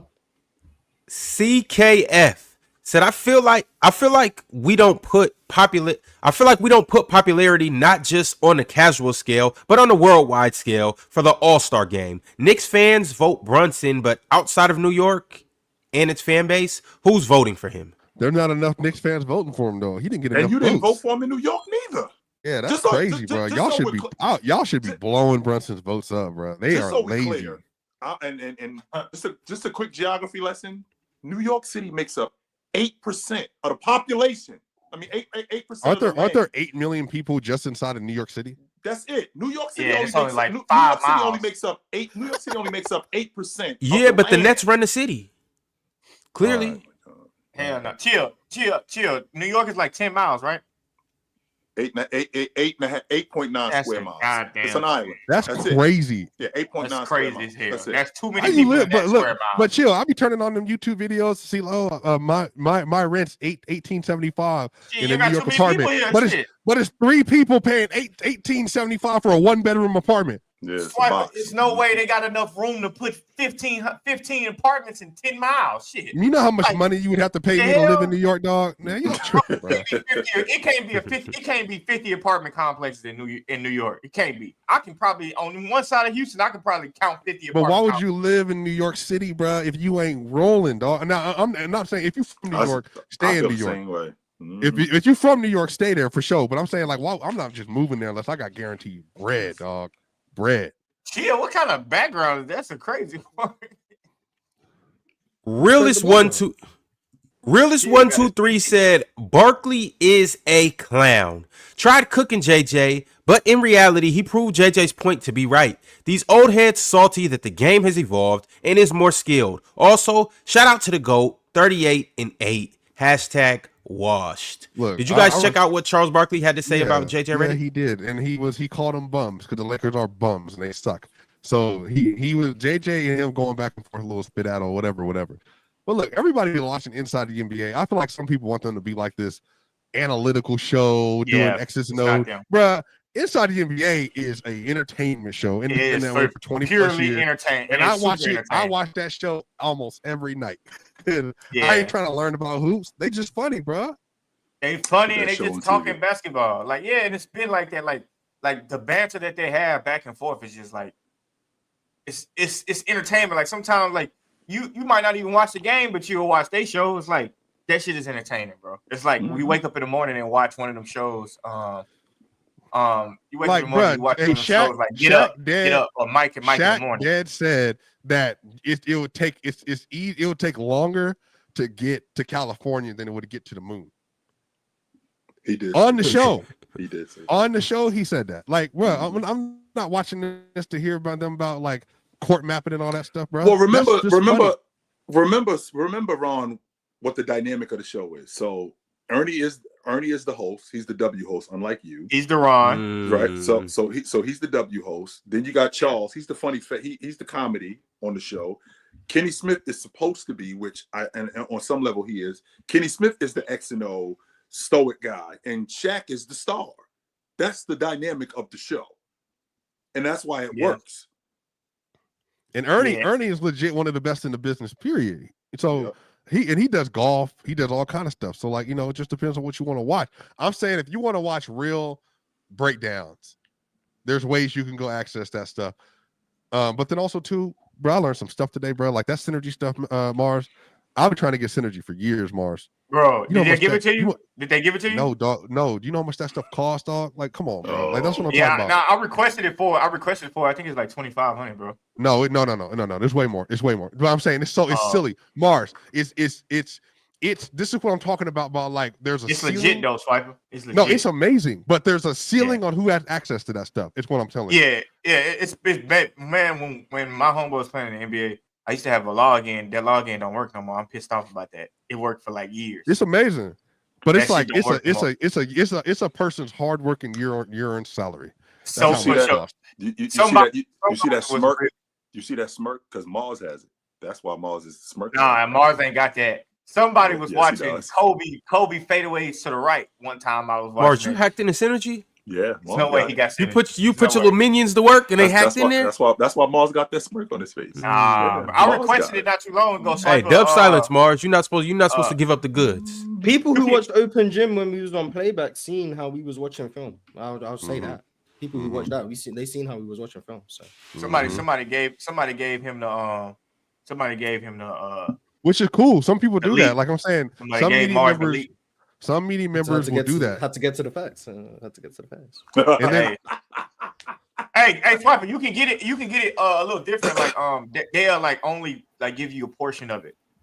If Oh man, you don't need Jordan. that stuff, man. Just watch the game. man. Jordan, I could get it if I want. I'm just saying that like I gotta rely on somebody else. I'm saying if I wanted to buy it, I couldn't get it. That's why mostly teams have synergy because the team pays for it. Now, Yeah, Second they do. Spectrum is a whole different level. That's what I'm saying, bro. It's a whole it's a nonsense. It's nonsense, dog. It's Masinko crazy though. said Davies the best rapping hooper. Ox, let us get Fox 5 for Jimmy 304. L Mets, L Niners, Dub Panel. Shout out John Lucas and Anthony Morrow. Yo, but see, you don't gotta talk about Jimmy like that, man. He did some crybaby stuff. We don't gotta call him about that. That's not up to me, man. That's not up to me. I mean, I wouldn't want us to put Jimmy and DeMar together right now in this situation, but I was in favor of DeMar going to Miami a couple seasons ago. Yeah, but yeah, I mean, I don't care. Mir sent through a members chat. He said, happy to see y'all not take another 2-week hiatus. Oh man, we had to do what we had to do last year, you know. Man, I would have loved a nice little 2 weeks off. 2 weeks, that was like a month. I would have loved a month off last year. When Damo got the trip in the man. I wasn't here. That's crazy. That's a long Yeah, time. I don't even know who that is. I told Damo, man, you messing up my money, man. Yeah. Nah, man, that was all that time on. You know how much I was playing 2K? Oh my god, that was great. Sim West 3-4 sent through a members chat. Sim said, never compare funny TNT dude to 34 and 15. He better than 34. I'll say that. He better than 34. Come on, dunk 3 times. All right, we got one more members chat. We don't have another members chat. So what we're going to do is talk about the guards out east. All right, so I mentioned LaMelo Ball. He's second amongst all guards in totality, only behind Shea. And he's first in the East with 947,000. But then you got Donovan Mitchell, number 2, with 718,000. Damian Lillard is 3 with 704,000. Jalen Brunson is at 4 with 477. A lot of you guys seen that there was a problem with this, with him being in New York, but that's where he's at. I see a problem with 5. Trae Young with 353,000 votes.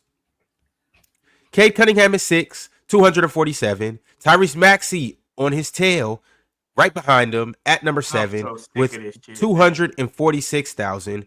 Jordan Poole at 8 with 164. Tyler Hero at 9 with 125,000. And Derek White sneaks on the list with 120,000. How we feeling about the guards out east? Pissed. How is Jordan Poole? Come on now. Tyler Hero is crazy. No, Jordan Poole Derek was White on on there, bro. Oh man, I knew you was gonna say that, Jordan. I mean, Derek White and no Darius Garland is that tough. You're fucking crazy. It is what it is. Dame needs to go overtake Donovan Mitchell real quick. So I'm gonna start voting for Dame. I'm gonna get him starting. It's tough that Cade is like a legitimate 6. Like all 5 above him is like understandable. So it's like that Cade really not gonna be an all-star this year. Poole on there is crazy too. Nah, Jordan Poole should be like, come on, man. Jordan Poole should be like top 5 for real. But oh hell no, Mars. But yeah, I think the top 6 is what I expected in terms of names. So I'm not mad. Did you at expect Derek White to be on there? I knew Derek White was going to be on there. Yeah. That's Derek White FC. Yeah, I mean Derek White FC. He is Celtic. The analytic crowd love him. Like, he got a lot of people who rock with him. So it makes sense. I expected him probably to be over a guy like Jordan Poole, but you got the casual fan base too. So shout out to Jordan Poole getting some love, which is nice. Yeah, I don't like it. I don't like those last 7, 8, 9, 10. I don't like the last one. But I mean, who else though? I guess you can say who else would you replace? Darius Garland definitely should be on there. Yeah, DG would be one of them for sure. Yeah, I'm trying to figure out who else could we replace him with. Hallie didn't make it. Hallie, I would replace Hallie with either one, Jordan Poole, Derek White, or Tyler Hero. Zach LaVine ain't getting no votes. Nah. Who's it? Who else? I think that's about it. I think that's about it. Maybe like, yeah. I think that's about That's it. probably it. Yeah, that's probably it. All right, so now I gotta ask you guys this. Obviously, the fan voting's still going, and it's not just all fans. So fans get 50% of the votes, players get 25% of the votes, and media gets 25%. And this is just in terms of starters. So as of right now, if it just was to conclude, in the East, the starters would be LaMelo Ball, Donovan Mitchell, Karl Anthony Towns, Jason Tatum, and Giannis. Do you think that would be the correct and fitting starting lineup for the East? I'd have Dame instead of Donovan Mitchell, but yeah, I'm not mad at it. Personally, that's probably around somewhere what I would go with. I'd have Giannis for sure. I'd have LaMelo for sure. I'd have Dame. I'd probably have Cat, and then it comes probably. Yeah, probably. Man, he had 50 in last year's All-Star game. So yeah, that's what I'm saying. You gotta have Cat. You know, probably you gotta have. Yeah, I'd have Cat, and then I'd probably have Tatum too. So yeah, that'd be my 5. Just swap Donovan Mitchell and Dame. I probably would agree too. I as good as Donovan Mitchell been playing, I'll swap him out too. I swap that out. I would. Obviously, you guys know I rock with the Bucks. I love Dame, but what Donovan Mitchell's doing this year, just in terms of just everything, I think Donovan Mitchell deserves a start. What does that mean? Well, their stat lines aren't too far off. It's around the same, but just the fact that he has his team at the top of the league, I think he should be rewarded for that. Yes, he does. He will be rewarded for being the best player, and best team. But I think the reason why they're so dominant is because they have about 4. They have 4 players playing around that level. Yeah, but he's their best player though. Why? Yeah. What do you mean? Why? Yes, he's the best player. Yes, he is. Yes, he's the best player. Yes, Donovan Mitchell's their best player. Because he's their best player. I don't know. He's better than Darius Garland. I know why. How? I don't know why I keep saying why. How? So he's their best scorer. He's their best play. He's their best scorer. He's their best playmaker. I think he's not. No. Whoa. Let's look. Darius Garland. So you're gonna act like you really think Darius Garland's better than Donovan Mitchell? No, I didn't say that.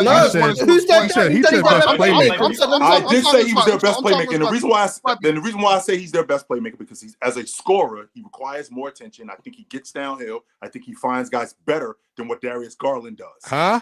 Yeah, I just disagree. In transition. I think Evan Mobley's their best defender. I won't argue that. He's their best rebounder.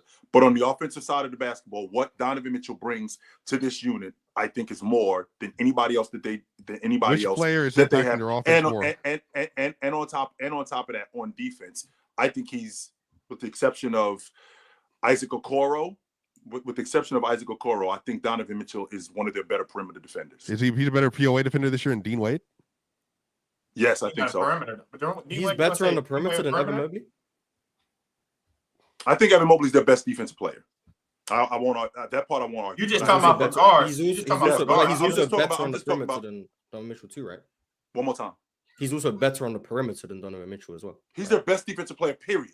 Yeah, but that doesn't mean he's the best at everything. Like, Isaac Okoro is a better perimeter defender than Evan Mobley. Well, right? I just want to be clear about this. And again, I know Evan Mobley's also a better perimeter defender than Donovan Mitchell. Everyone, I know. Cover your ears, Ox. You're not gonna like this point, which I respect. Ox, I do. I think Darius Garland is of all their players is the most impactful offensive player they have on their roster, like of their starters. What is that? Is that net rating stuff? Yeah, but But like that does- but just to clean the glass stuff, like Darius Garland is like he's the straw that stirs the drink, Ox. If that makes sense. I'm not saying he's outright better than Donovan Mitchell, but in terms of why their offense, it's like going crazy. Darius has been crazy this year, bro. I'm not saying he's better overall player. Donovan Mitchell is the cup. So would you rather have a straw to start a drink, or would you have a cup to put the drink in? I mean, how big is the cup? It's what do you mean? It don't matter how big it is. If you don't got the cup, you don't got a drink. But I can use a straw on any size cup, though. Yeah, but Swapper, who's you the get what I'm Cavs' saying, best like, player? This year? Yeah.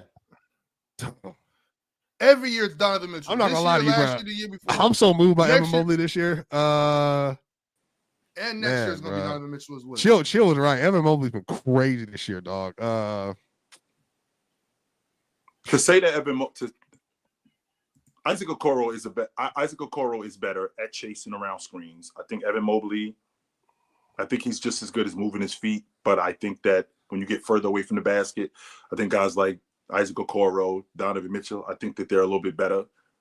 I think Evan Mobley's better in different spaces on the perimeter. However, I think they're better. I think he's their best defender. But when we're talking about one of the 5 best defenders in the league, right? But Evan Mobley, Mm-hmm. I think so. Yes, Okay. I think so. I do want you guys to know that Donovan Mitchell is purposely taking his foot off the pedal for the embetterment of the team. The sacrifice thing. Yeah, we've had this conversation. Like that goes into being a leader, that goes into being a star player. Well, some star players have to actually turn it up. Some people got to bring it down a notch. So he's not playing at the typical Donovan Mitchell level that we're accustomed to. So I do want you guys to know. He's playing like Donovan Mitchell. He just has the ball in his hands. That's what it is. Just like, and this is why I keep saying, like, I'm gonna keep saying it until like it gets through to people. The box score is not entirely indicating of how good someone is. Donovan Mitchell, and you're alluding to it, Ron, but like you're saying it is in terms of like Donovan Mitchell's not playing as good as he has in previous years because of like he's sacrificing. No, he's playing as good as he normally does. He just has the ball less. So if that's the case, why are you guys even pushing back? But because Evan Mobley has taken a major leap as a player. Major leap. He has. So I'm thinking Evan Mobley as one of the 5 best defenders in the sport, in my opinion, one of the 3 best defenders in the sport. So from an impact standpoint defensively, he's providing elite value in a way that no one is matching on his roster, offensively or defensively. No one on the Cavs roster is top 3 on either side of the ball like Evan Mobley is. But then I would say offense is still individually more valuable than defense. So a top 10 offensive player can still be more valuable than a top 3 defensive player. That's how you get to the point where Rudy Gobert was obviously never a top 10 player in the NBA. But then when you factor in Evan Mobley's defense with the offensive ascension he's taken, being more of a ball handler, running pick and rolls, being his touches have gone up majorly, being excellent around the rim. He's shooting a really good percentage from 3 this year. 43. He's still not a floor spacer in the sense that teams are running him off the line. Typically. But he makes you pay if you go on. But he does make you. Yeah, he does make you He pay. was killing the Lakers the other night. He made like 3 in a row. You still got the extra passing that Evan Mobley provides. So I'm factoring in a top 3 defender in the sport, a major offensive jump, extreme versatility on both sides of the ball, and then like pretty much any impact metric you want to go to paints Evan Mobley as a really good player. Now, I'm not a huge fan of the impact metrics. I'm not saying he's better because of impact metrics. I actually don't know if he's above Donovan Mitchell in most impact metrics. He might be. But when I'm looking at everything, it's hard for me to be like, yeah, Donovan Mitchell's their best player, like definitively. Like Evan Mobley's been great. Even if Donovan Mitchell isn't their best player definitively, a lot of the stuff that Evan Mobley is doing on the offensive side of the ball is a direct result of what Donovan Mitchell does.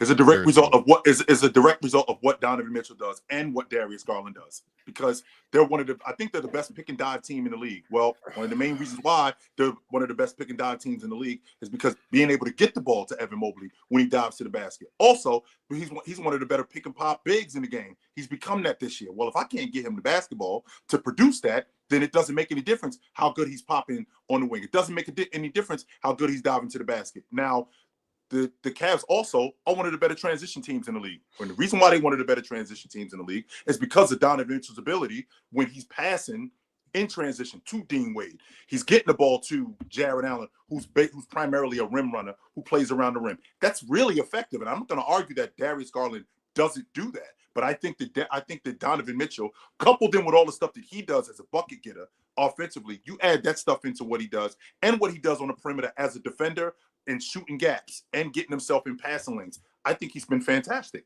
and I think he's their best player. I don't think it's definitive, but I do think he's their best player. Donovan Mitchell has been fantastic. I'm not taken away from this is more. I want to make it clear. This is less me diminishing the intention. I'll say the intention behind what I'm saying is less me diminishing Donovan Mitchell and bigging up Evan Mobley. I'm more so trying to uplift Evan Mobley. I think the biggest turnaround for the Cavs has not been Donovan Mitchell continuing to be Donovan Mitchell. I think it has been Evan Mobley taking a major leap and Kenny Atkinson using him based off of that. If you look at last year, for example, and you compare like how they played, like Donovan Mitchell and Darius Garland were averaging like 80 touches a game. This year, like it seems to be more egalitarian in terms of touches. Now, like all three of them, Evan Mobley, Donovan Mitchell, and Darius Garland, are around 60 touches a game. And we're seeing their offense take off. Like they're now number one in the league in offense, I believe. Donovan Mitchell is still really good. Darius Garland has been really good. Swipe has been alluding to that offensively. And the thing that makes the Cavs so dangerous, like they stagger, like you have Darius Garland and Jarrett Allen pretty much match each other's minutes. Like they're pretty much always on the court together. And Donovan Mitchell and Evan Mobley are pretty much always on the court together. And they're able to maintain elite offense and defense with that because Darius Garland can floor raise an offense by himself. Also, but then they're also pairing Donovan Mitchell, even off the bench, with shooting. And when you have an interior presence with either Jared or Evan Mobley, and then you give him Karis LeVert and either George Niang, they basically become like near indomitable. Like their 2-man net ratings this year are all chill, blowing everybody out of the water. Because offensively, their ceiling is so high with every unit that Kenny Atkinson is putting on the court. Because at the very worst, you're getting Ty Jerome and Donovan Mitchell, or Darius Garland, Karis LeVert, Sam Merrill, Dean Wade, and then you're going to get Evan Mobley and or Jared Allen in one of those lineups. And they have constant spacing around elite rim running, and they have 3 guards that can all drive, throw the lob, or kick out to the sides. And they all can penetrate. Ty Jerome's the worst penetrator. But Darius Garland is sneakily been like an elite driver this year because his ball handling skill has been so good that he's basically creating space on every action that he wants. So Mars brought something really interesting to me when he said, "Chill, can you give me 5 lead guards in the game that are better ball handlers than Darius Garland?" And I thought about after Kyrie Irving, it gets real tricky. Chill. We talking about who's the best player on the Cavs team or the most important player. And I respect Darius Garland's ball handling. I respect his passing ability. He has got back to himself 2 years ago, and he's playing at a great level. He's really matured. But Swiper keeps trying to throw Darius Garland in there like he has a horse in the race. I'm not making the case for Garland. I'm making the case for Mobley. I heard what you said, Mars. Swiper has thrown his name out there 4 or 5 times. I said Evan Mobley earlier, by the way. I think Swiper's point is just about the offense and how maybe Donovan Mitchell's getting a bit too much credit for their offense. No. Okay, and maybe Evan Mobley's getting a little too much credit for their defense. Can we talk about Jared Allen just a little bit? Just been great. I didn't mean Swiper. I didn't mean you were saying like Donovan Mitchell's overrated. I think like you were saying like it's more than just Donovan Mitchell's contributions as to why their offense is as good as it is. And it seems like, and this is like a common thing, like when a team is really good, their best players seem to get given like a lion's share of the credit for how good the team is. And it's like, I don't think that's always the case. And just an interesting observation, once again, net ratings and on-off differentials are extremely flawed. There's different lineups, etc. But I do think it's interesting that of their big 4, their 4-man combination, their only lineup that is a negative of any substantial minutes is the lineup with all 3 of the big 4 on and Evan Mobley off the floor. That's the only one that's a negative. Every other combination, you got Donovan Mitchell and Evan Mobley, major positive. Darius Garland and Jarrett Allen without the other 2, major positive. Donovan Mitchell and Jarrett Allen without the other 2, major positive. The only one that's a negative is when all 3 of them are on the floor and Evan Mobley's off the floor and they have a minus 12.5 net rating. That's the only one that's a negative. Now, I'm not saying, that's proof that Evan Mobley's the most valuable. No. But I'm saying, like, when that's the only one that's a negative, that's interesting. That's what I'm saying. It's interesting. Sure. And I would ask why you think that is. I would say probably small sample is a part of it. But I also just think Kenny Atkinson has put Evan Mobley in a position where I think he's more valuable than I think you guys are giving him credit for. Maybe he's not better than Donovan Mitchell. I'm perfectly fine with that. I also But want to say I think I there's don't something, think Mars. it's just I don't think there's a hierarchy where Donovan Mitchell's clearly the Right. best and everyone else is battling for second, third, and fourth. I think we're at a point where, in terms of game-to-game impact, Evan Mobley might be their most chill. Detroit Pistons, when they had 4 All-Stars, were a very similar concept. So I think that they have built a infrastructure that is less reliant on one singularity, and that's also made them much better. And I also will say this, I don't y'all. know about that, Swipe. Which part? Because the part about them having a similar structure, because their offense wasn't nearly as good as what's going on. No, I'm talking about in terms of their value. Detroit was a defensive. Now, team. when you value in them, sure, but I don't think offensively they were nearly what the Cavs. No, Detroit had a defensive infrastructure, but the problem is Chauncey Billups, Rip Hamilton, Rasheed Wallace, and Ben Wallace. They all had their own individual contributions, which made them all-star level players. And Wallace is like who? Is he like Jared Allen? Jared Allen. Yeah, but just even better, which obviously is crazy. Right. But I'll say this too. There's something about, I think Jordy Fernandez and Kenny Atkinson have been 2 of the examples. There is something to sitting on the bench as a secondary option as a coach for the last several seasons or few seasons, learning the game, figuring out what you want to do without actually having to do it on a game-by-game basis, listening to another head coach, and then on top of that, being able to soak in information from Malone, from Mike Brown, Kenny Atkinson, where he was, and then stepping into a head coaching position, because I think they have both modernized their personnels to so well that they're both vastly outperforming their preseason expectations. So I actually think Kenny Atkinson and Jordy Fernandez come to mind yesterday when they beat the Bucks. I think both of them deserve huge credit for what they've done this year. And Mars, this kind of logic right here is the reason why when you bring up guys like Mike D'Antoni, I want to jump through my kitchen window. I swear to God, because it makes me nuts. Because we got coaches on benches that are damn good, and we keep recycling these other coaches and keep bringing these other coaches back around when we got some damn good assistant coaches Mike D'Antoni, who are not Mike D'Antoni is on the Pelicans advisory board. He's not about to coach.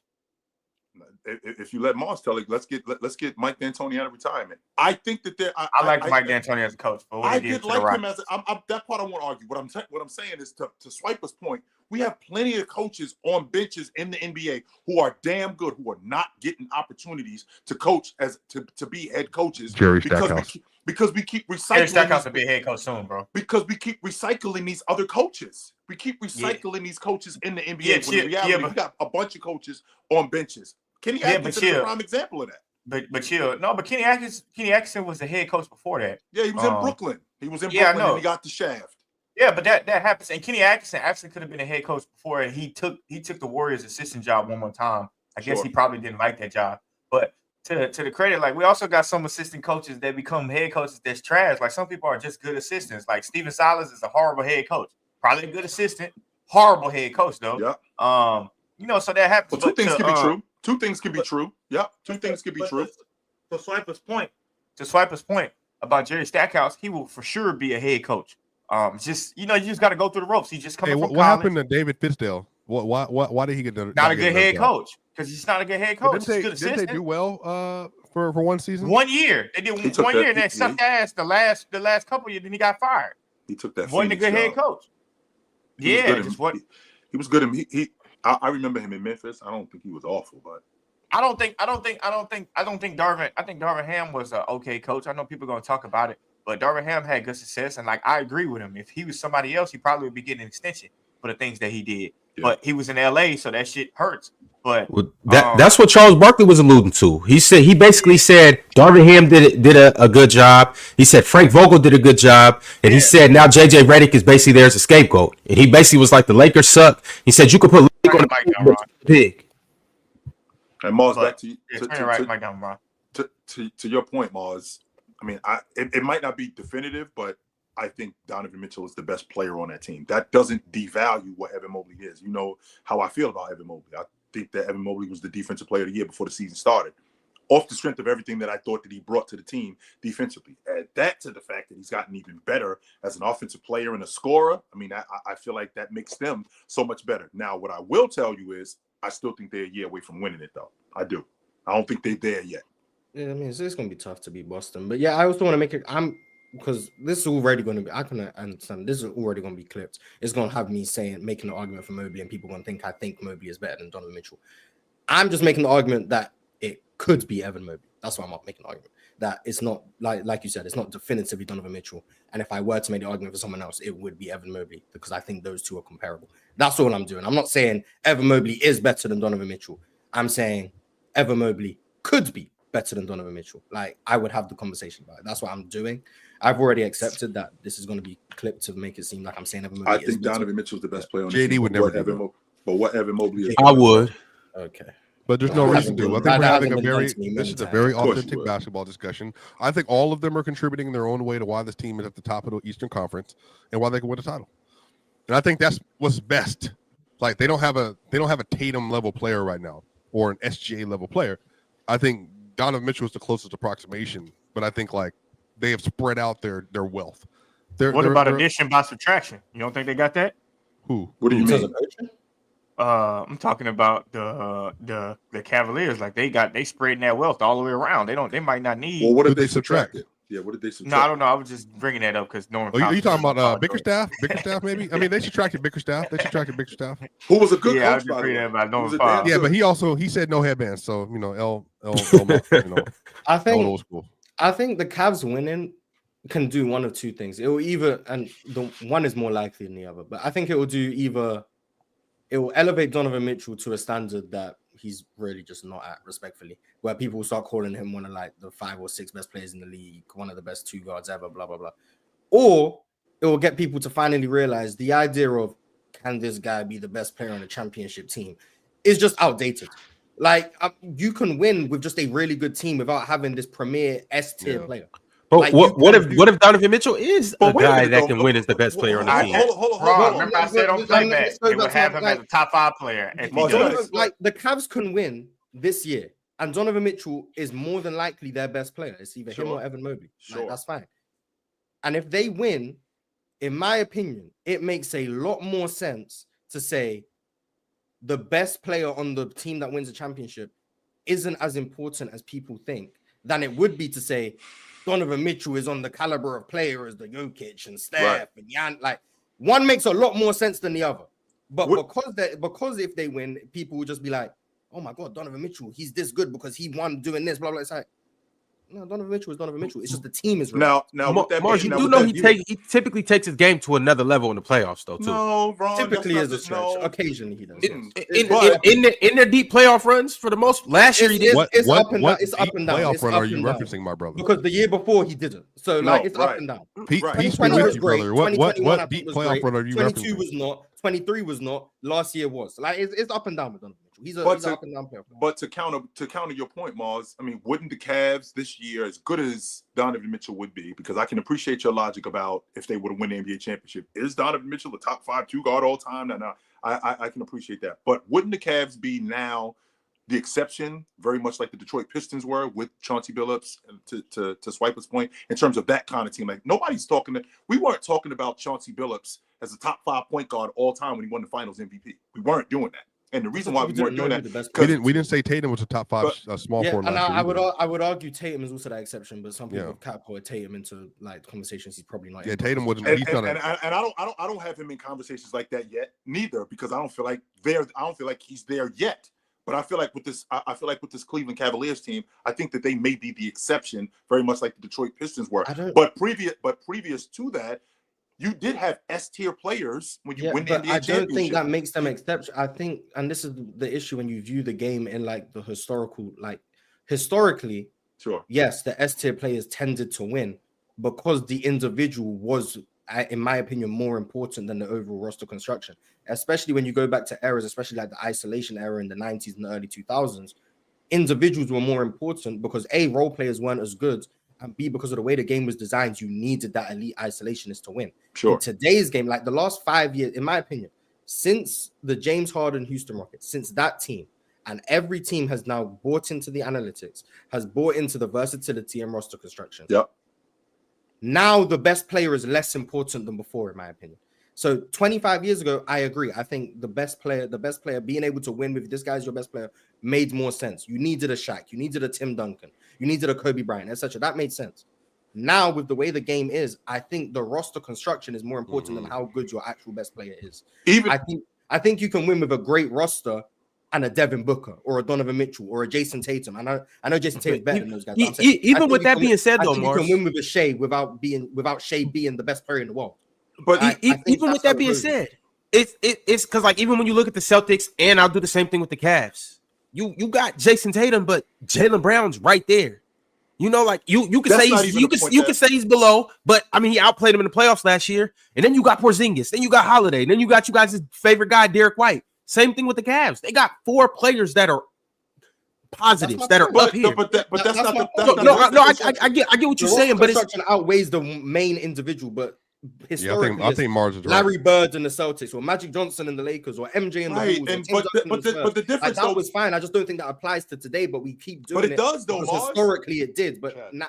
things But- change, and I don't think the same standard and has that- to apply throughout all of NBA history. That is fair, Mars, but it has, because since you talked about the Rockets in 2019, that was Leonard. In 2020, it was But James. Kawhi wasn't In the 20 best player in the world, though. But he was in the conversation afterwards, and he could have been. Yeah, but he was in the conversation afterwards because he won. And Yeah, that's what I said. It's but- not but- Donovan but- Mitchell. but- he was but- top but- 5 though. yeah. He was That's right. close. He was I- close enough to the top. And that's like Kawhi is different to like a Donovan Mitchell, and I'm not saying he's not. I get what you're saying though. I'm I get- saying winning puts it puts the individual in a conversation that they wouldn't otherwise be in if it weren't for the winning. But Toronto won for more reasons than just what Kawhi did. Kawhi was an excellent scorer in that postseason, and they needed him because of how good he was, especially as an isolation scorer. It goes back to like the 90s and 2000s. But that was an extremely elite defensive team with and without Kawhi. Like, their Mars, are defense you was suggesting? Are you? So I'm saying I want the you to keep individual going. isn't as important as the overall roster construction is. That's what I'm saying. I want you to keep going, Mars. Are you suggesting that Kawhi Leonard, previous to them winning the NBA championship, wasn't an S tier player? He wasn't. That's not what he said. Mars, I get Mars. This is what I'm saying. I'm saying this is where you Mars, asked 80% of people who was the best player in the NBA in 2019. They say Kawhi Leonard.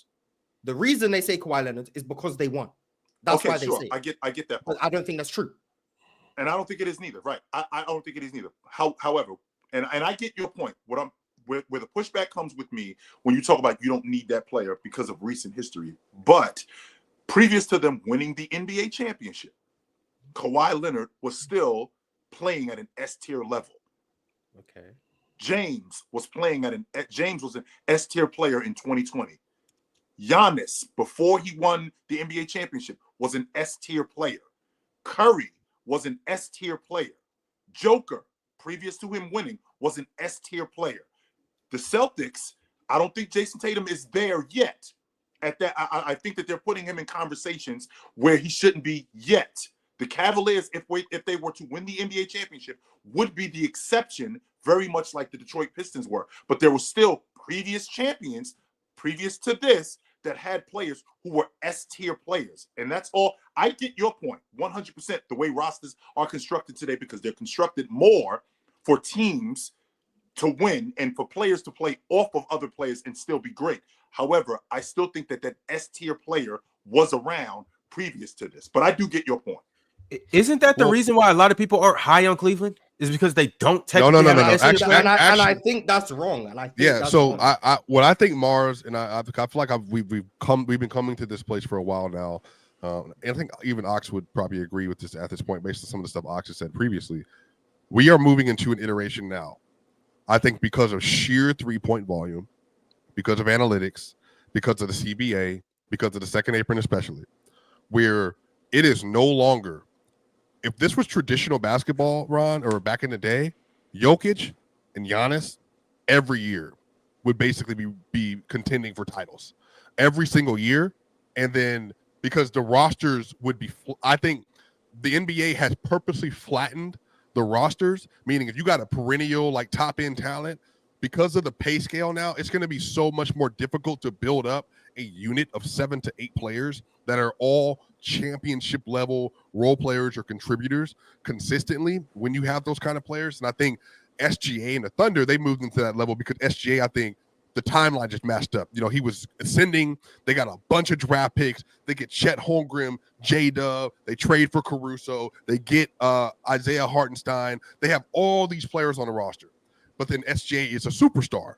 So it all catches up. And I think Boston had JB and JT, but then they managed to somehow get JB, Drew Holiday, Derek White, Kristaps Porzingis was very similar to the Kyrie trade. Super low value for an all-star level player. And then you put them in the roster. And I think if you just go kind of where the NBA is headed, Ron, I truly think Mars is 100% right. Because I have talked about this in other places as well. I think it's going to be damn near impossible in this CBA agreement, y'all, to win a championship if you don't play the math game. You got to have shot making and top end talent for sure, but you got to play the math game. You got to have a bunch of defenders, and you got to have basically a unit of 7 to 8 guys that are guaranteed in your rotation. These are damn near starting level players. Yep. Elite coaching system, and you got to have team chemistry. Y'all got to have that, and you got to have crazy chemistry. And I think Boston, Cleveland, the Thunder. I think next year it's going to be somebody else in Nuggets, there. Hold on, sorry, but throw the Nuggets in there too. I think the Nuggets. The problem with the Nuggets is they're slowly throw getting the Nuggets in there. They're slowly getting there. But the Mavericks are in there, Ron. The Mavericks are there. Yeah, but Mavericks with Luka being hurt, it's going to derail a lot of their stuff because now he has to play back into shape again. And I've seen that happen before, where at the time of the season when a player like that gets hurt and you coming back, and it's like Michael Jordan when he was with the Bulls and they got their head swept by the Magic. Like you coming back, and y'all been playing well, but you just don't got it right now. They lost in 6. They didn't get swept. They lost in 6. But my bad. Yeah, you're right. Swept. My bad. keep going. Hey, chill. I misspoke. Like you misspoke. There you go. You had a you didn't say that deliberately. You just you might have forgot. Yeah, you might have forgot. Yeah. Y'all. So go ahead. Finish your point, Jordan. But I was just saying, like, as far as like with the Nuggets, like, man, the Nuggets started off rocky, bro. I'm telling y'all, bro. Later on, after the All-Star break, you're gonna see the Nuggets, like, it's gonna look ugly. Like, they one of them teams that's gonna look like some of their stuff is gonna look ugly. But when you play them in the playoffs, you're gonna realize, like, shit, we've been doubting. If they're healthy, for sure. And to your point, Swiper, those teams that you talked about, those 7-8 guys, and because of what the CBA is, a lot of that stuff is going to have to build. A lot of that stuff is going to be built through the draft. You're going to have to draft correctly, but you got to draft high. It feels like chill. Which is, I mean, that's what happened. The reason why the Warriors got Steph Curry, because they suck. The reason why they got Harrison Barnes, because they were garbage. The reason why they got Klay Thompson, because they suck. I mean, they got Steph Curry because Minnesota Timberwolves were stupid, but whatever. They still suck. So 2 things can be true. They took Johnny Flynn and Ricky Rubio, but that doesn't take away from the fact that they suck. Rubio? The point is that you also respect have to get Johnny lucky. Flynn. And the point is that you also have to get lucky. I mean, they stole Draymond in the 2nd round, so you have to draft correctly. Because considering, to your point, what the CBA is, gone are the days of jumping on units like James did and putting together Dwayne Wade and Chris Bosh and Paul Pierce, Rondo, Ray Allen, and Kevin Garnett. Those days are over. That's done. That's not happening anymore. If you're going to build championship teams, it's going to be primarily through the draft, and you're going to have to develop your guys. So I think over the next couple of years, we're going to see these GMs, how much better they are and who's not good as a GM. I think. All right, y'all. But yeah, go ahead.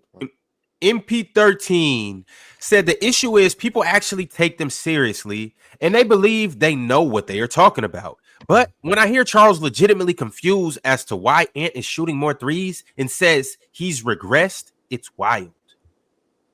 Well, I mean, I feel like there's a next step take. Most casual fans think Ant is struggling because they just think he's struggling. I think a lot of people struggle with the next step of why, but I think across life though.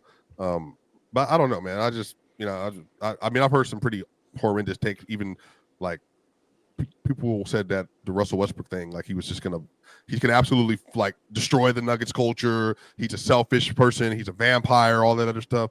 And they've all been 100% wrong. I mean, people get takes wrong. I mean, that's just, I think how the NBA works. Yeah, I got that take right though. Is it ridiculous to think what Charles said, that he's regressed in other aspects of his game? Is that fair? The only thing I would say he's been worse defensively this year, but I wasn't particularly high on his defense in general. But like I know. But like outside of that, it's like I don't think he's regret. I actually think he's probably better at most things. He's definitely a better shooter. Mm-hmm. I actually think he's a better passer and playmaker than he was last year. I just think he's seeing a lot of different coverages that he didn't have to see last year, and that comes down And to it's once confusing. again, and it comes down to roster construction. Now, some of the things he's saying is concerning, but like, I don't think he's regressed. No, I think he's better. I just think his numbers look worse. Actually, do his numbers look worse? I don't know. But yeah, like, they do. But he's just in a bad stretch though right now, Morris. That's So like, that's what's well, he's in a right he's now. in a bad stretch because the threes haven't been dropping. Like that's what it is, and it's hard for him to generate offense for himself in the situations where he's seeing coverages that he was never. If they threw these coverages at him last year, he wouldn't have been good enough to deal with them then, and he had better offense, and he would have had to improve. And then people would have said he looked worse then. It's like, right? No, these are flaws he had. It's just now it's easier to hone in on the flaws because of what's around him. And it goes back to my point about roster construction being more important than just who your best player is. Everyone has flaws. Every single player has flaws. Like whether that be Michael Jordan, LeBron James, Jokic, Giannis, Anthony Edwards, Jason So you get that Tatum. order. Everyone has flaws. Everyone has flaws. Michael Jordan, LeBron James. And as a best player on the team, usually your team builds around you to the best of your abilities and to try and mitigate your flaws and exacerbate your strengths, heighten your strengths. Sure. The Timberwolves are not doing that for Anthony Edwards. So the flaws he's already had as a player are now just rearing their head more than they normally would if he was in a better situation. Now, has he improved as a decision maker and floor processor? Yes, he's improved. Is he still flawed? Yes. Has he improved as an overall jump shooter? Yes. Is he still flawed, particularly in the mid-range? Yes. So him still having those flaws but making it easier to game plan against them has made him look worse than he already is. And it also goes against similar. They got to the conference finals last year. All of a sudden, Anthony Edwards was a top 10 player in the league. He wasn't. He just wasn't a top 10 player in the NBA. But he got put on that pedestal because of the team success he had. And some could argue, well, no, I'm doing the same thing with Wemby right now. He was great. And some could argue I'm doing the same thing with Wemby. That's exactly how I feel about Wemby. Because Wemby has extreme flaws in terms of like as a ball handler, in terms of a decision maker, he's still not strong. He's still not very strong. So he gets pushed off his spots. You see Wemby in a situation where teams game plan against him in the playoffs, he might struggle immensely offensively because of those things. He did in the Olympics. And then some people will be like, oh, see, Wemby's not ready. Wemby's not top 10. It's like, I think he's top 10. And I'm acknowledging that he still has these flaws. The issue is with like the Anthony Edwards stuff from last year. People wouldn't acknowledge that top 10 and they weren't acknowledging these flaws existing. And anytime someone pointed out those flaws Anthony Edwards had, you're a hater. And now these flaws are being exacerbated and being seen more. It's like, oh, Anthony Edwards is overrated. He's not that good. It's like, no, you guys were just a bit too quick to say things based on like people can't analyze skill sets. That's what it is. 100%. And when I watched Anthony Edwards last year, I was not big on his ability to play make. Passing, I didn't think, and I watched how bad Minnesota was in the offense in the fourth quarter. He still couldn't decipher pick and dive. He still couldn't decipher double teams. That was going on last season. Is it going on to the extent that it's going on this year? No, he's seeing a lot more blitzes, right? He's not only seeing a lot more blitzes, he's seeing blitzes and guys dropping back. So he's got to process that, and he's not being able to do that. Last year, I might have overrated his defense a little bit much because I thought that he was a lot better. I thought he was a lot better defender than I gave him. Than you did that 2 months ago when we told you Nickeil Alexander-Walker was a better defender, and you argued us. You did tell me that Alexander-Walker was a better defender, and I didn't think that was true because I saw Anthony Edwards in stretches, and maybe I was going off of what I seen in stretches from Anthony Edwards instead of what he could do as a consistent defender in the future. But in terms of his game, I saw a lot of flaws in Anthony Edwards' game. When people were telling me he's the best two guard in the game, he's a top 5 player in the league, he's a top 10 player in the league, I'm thinking, wait a minute, I don't know if I'm going that far because I think there's a lot of things in Anthony Edwards' game that need to improve. And very much like how Mars feels about Wemby, that's not that Mars didn't like Anthony Edwards or he didn't think Anthony Edwards was the damn good player. There's a lot of holes he saw in Anthony Edwards' game. I see holes in Wemby's game that I think need to improve. And I don't think that it's a big deal for Wemby to be a top 5 player in year 4 as opposed to right now. Man, but the thing is, Wemby is just in a different category though, Chill. Like I think some of this is just, but how long did it take you for like LeBron to be top 10? Like, I mean, it just happened. Like, it's regular season stuff happened and then it happened. Do you know what I mean? Like, it's like, oh damn, like he's just better than everybody else outside of these like select few players already. And I think Wemby is just, he's just, I think the defensive floor for Wemby is what makes it what it is, Chill. It's like his offense is really good relative to a second-year player, but then his defense is like, the floor is so high. You know what I mean? Like, it's just, he's not the most sound technical defender, but it's just the sheer like instincts and like length of Wemby, all that together. It's just like, he's slender man on the court. It's just so hard to score on him consistently for guards, especially. But he definitely has his flaws. But I just think Ant, because of the way he plays, Chill, people are just really high on like the fluidity, the aerial stuff, like the talking, the yapping. He's always constantly in somebody's face about some stuff. He just has superstar written all over him. But he's had passing issues for years. You know what I mean? And I mean, we've talked about that on here too. We've talked about all of Ant's flaws, and we've acknowledged how you guys just like his aura. The aura shit in this whole basketball community is getting just overrated and it's getting overused. Not, Ron. No, it's not, because that matters, man. What you look like matters. Not for how good you are. What? You would be the last person that I would expect to say that's why you like Tatum. Now I get it. All right, the cat's finally out the bag. You like Tatum's aura. You think what he does looks good. But Ant's biggest flaw isn't even on the court. Y'all know Ant's biggest flaw is the people. It's the fans. Ant's biggest flaw is people seeing him dunk a couple times. They start calling him Michael Jordan. The aura shit. That's what I'm talking about. It's not even aura. It's not aura. It's just hype. It's fans that see something and they just jump off oh my God, he's like Michael Jordan. Michael Jordan couldn't do that. I think that's why I was saying this just, I think, on Wednesday when we were talking about Shea comparing him to Kobe and stuff. Like, y'all are doing this kid a disservice. Y'all compare him to Michael Jordan because he's having a great year. He's jumping out the gym, which he can still jump. But then when he comes back down to earth a little bit, now Ant's overrated. He sucks, or whatever they're trying to say about him. And none of those things are true. The problem is y'all tried to compare the kid to Michael Jordan. That's the problem. That's his biggest flaw. His biggest flaw is you people. Y'all are his biggest issue. They do this to every, and I said this was what was gonna happen. We said it during, obviously it wasn't just me, but when he was getting compared to Michael Jordan, he's being called a top 10 player, he was being called the best shooting guard in the league. I said the moment they don't win like they are now expected to, they are gonna flip the complete other way on Anthony Edwards. Start calling him overrated. Say he wasn't that good. He was never that good. It's like people can't just view things for what they are. Like the moment there's success, all of a sudden you're the best thing ever, and the moment there's not success, you're the worst thing to ever exist. It's like maybe you were just wrong both times. Like, but people can't. When they're wrong, they can't when they're wrong, they can't just look at themselves and be like, okay, maybe I viewed it wrong. No, it's like it's this guy's fault that I was wrong about him. Like. No, it's not his fault that you were wrong and decided to overrate him in the first place. Yeah. And now you're mad at him and you're going to overcorrect and now say he's trash. No, Ant was never trash. He also wasn't as good as you were saying. But because he wasn't as good as you were saying, you're now mad at him. So now you're calling him trash.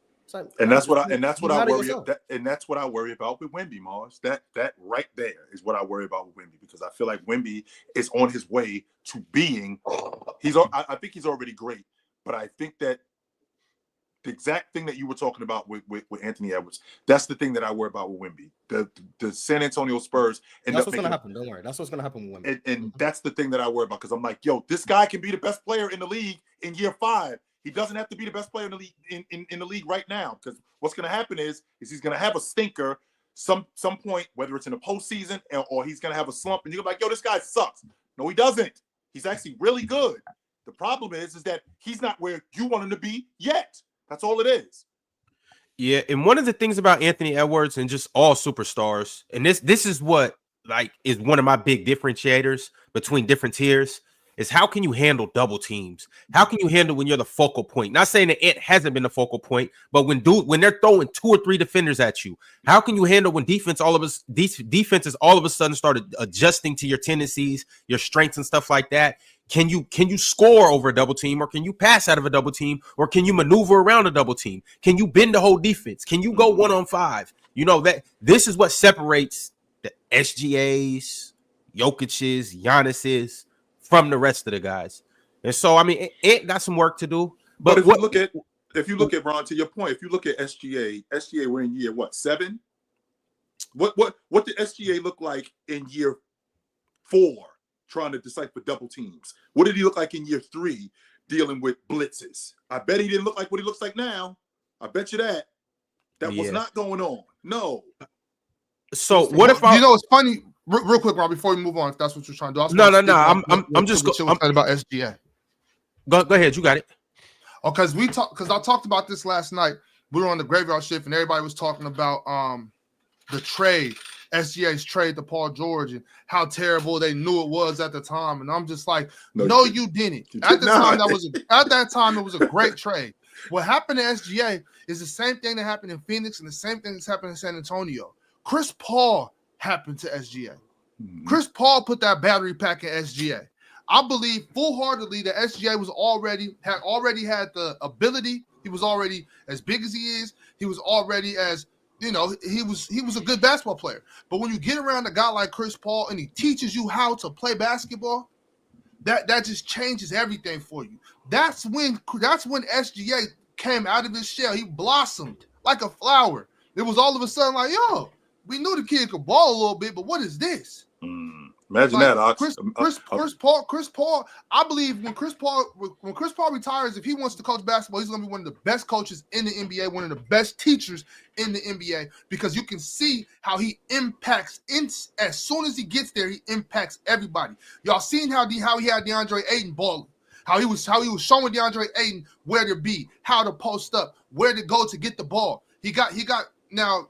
Y'all, I know Wemby he's already 7'6", but y'all can see the difference in Wemby's game, how he's a presence now, coming to get the ball. Y'all see what he did in OKC. I believe full-heartedly, Chris. Now, I'm not trying to give him credit for who SGA is, but y'all can see the difference. He put that battery pack in SGA. You showing up just to so you know, Chris Paul is nice. This is new from you. You showing up to Chris Paul. I like it. And just yeah, so well, I'm clear, saying you can't deny what's right in front of you. I mean, because Chill was talking about navigating double teams, navigating defenses. You see how SGA is just crawling to the rim, getting to the spots wherever he wants. Man, that's Chris Paul, bro. That's Chris Paul. Shout out to SGA still though. And I think it's also a point guard thing too, Ox, because remember, to your point, you don't make that trade in the 2019-2020 season as a GM, you're getting fired. You are 100% getting fired. That's number one. Number two, Doc Rivers did not want to give up SGA, but he had to do it off the strength of what was available. He had to do it. Otherwise, it was going to be 10. Now it's easy to look back on it and go, yo, that was ridiculous. Man, think about what was going on in the 2019-2020 season. Give me a break. All right, y'all. We got to move on. I do want to say this about Anthony Edwards. Would it surprise you guys that if I told you they played 13 games in the month of December? How many games do you guys think he scored over 30? Over 30? Yeah. 0. I was going to say 0 or 1. Wait, who are you talking about? Who are you talking about? Anthony Edwards. How many games they play in December? 13. I was going to say 0 or 1, maybe 2. He did it once. He had 30 against Golden State. Yep, remember that. You said over 30. Yeah. You said over 30. He had 30 and 9. Well, 30 and over. Oh, gotcha. But he had 30 and 9, and he only had 4 games scoring over 25. Yeah. And he had 1 8-point game to start the month, and a bunch of other games just in the teens. So Ant had struggled to put the ball in the hoop. So we'll see how that goes. Well, about how he's being treated defensively, which is concerning. But we don't have to get into that. And fouls too with the red. Did you see that, man? Julius Randle, bro, he will not stop dribbling. Like I'm just. We don't need to talk about Julius Randle. But I'm saying the game was yesterday. I mean, the game happened yesterday. And I'm watching Julius when he do it. Dribble, steal. No, and then he's screen navigating on Drew Holiday. Like, I don't want to stop you, Swiper, but I want to get into the West All-Stars. I know you want to talk about the West All-Stars, right? No. I'm just frustrated with Julius. Not you. Go ahead. All right. Here's what we got. We got the front court. Nikola Jokic is second in all votes with 1.4 million. Then you got Kevin Durant with 1.2 million, and right behind him, obviously, LeBron James with 1.1 million. Then you got Anthony Davis just under $1 million with 999,000. Victor Wembanyama, 928,000. Alperen Sengun, 314. That's the drop off is crazy from Wemby to from 5 to 6. But Şengün at 6 with 314,000. J-Dub, even a drop off there with 188,000. Andrew Wiggins, 187,000. Domantas Sabonis, 148,000 at 9, and Triple J at 10 with 103K. Hawks, this how do you feel about you? This how do you feel about your man? This how do you feel about him? 22 and 14. Yep. I mean, I just think there's a clear gap between the top 5 and the bottom 5 of that front court. Personally, I mean, how the hell is Wemby number 5? I would have Wemby would be. I'd have Wemby number 1, but that's what I'm saying. I'm get Wemby in the All-Star game for me, for sure. I go Wemby. I'd have For sure. I'd have Wemby. I'd have KD. I'll still have LeBron in there because I need Bronny in there as well. So I'd have Wemby, KD, and LeBron. That's what I'd have. We'll get to the guards, but that would be my Mars. We're just 1 year too late for Jokic, Giannis picking teams, and for Jokic to have the friend team alone. Like Luka. Oh yeah, Luka with the first pick. If Russ could have been there, he would have had Russ. Not playing. Jokic. And that's what you want to see, Swiper? No, I don't. He doesn't like all. I love see the Denver Nuggets in a All-Star game. I think all that top 5 front. I think all of them are going to make it. By the way, like whoever for started, sure. No ifs, ands, or buts. Gonna make it. Yeah, those 5 are going to make it. So starting is Kyrie making it?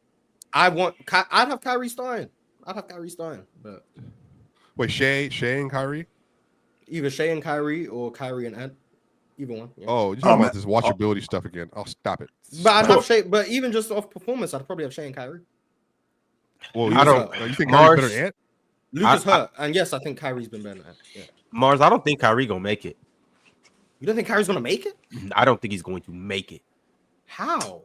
Okay, so he's not making it over Shea. He's not making it over Luka. Okay, Steph Curry's grandfathered in. Yeah, okay, and so we know that. I think Curry's starting in the All-Star game. If I'm being honest. So those top 3 are grandfathered in, right? Mm-hmm.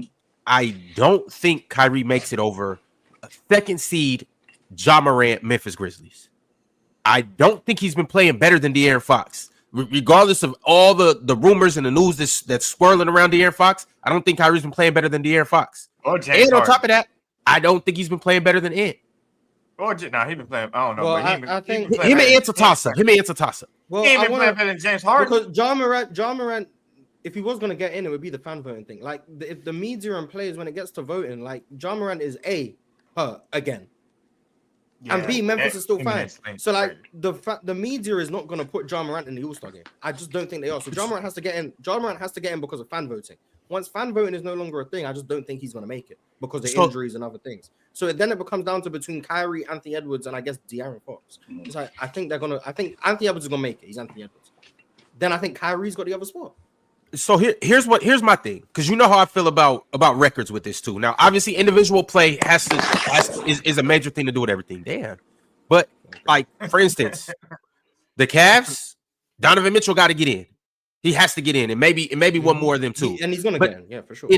Even the Rockets, I believe somebody has to get in for the Rockets just because they are such a good team. So Şengün gets in. Okay, so we just agreed that the Cavs get somebody in. All right, Swiper. Now we're agreeing that somebody from the Rockets needs to get in. Well, no, I'm saying if someone was going to make it, would be Şengün. I'm not saying. I'm saying somebody needs to get in. If they are legitimately the number 3 seed in the West, one of the top 7 teams in the NBA, top 5 team in the NBA. The Houston Rockets have the 5th best record in the NBA, 6th, and the Memphis Grizzlies have the 5th best record.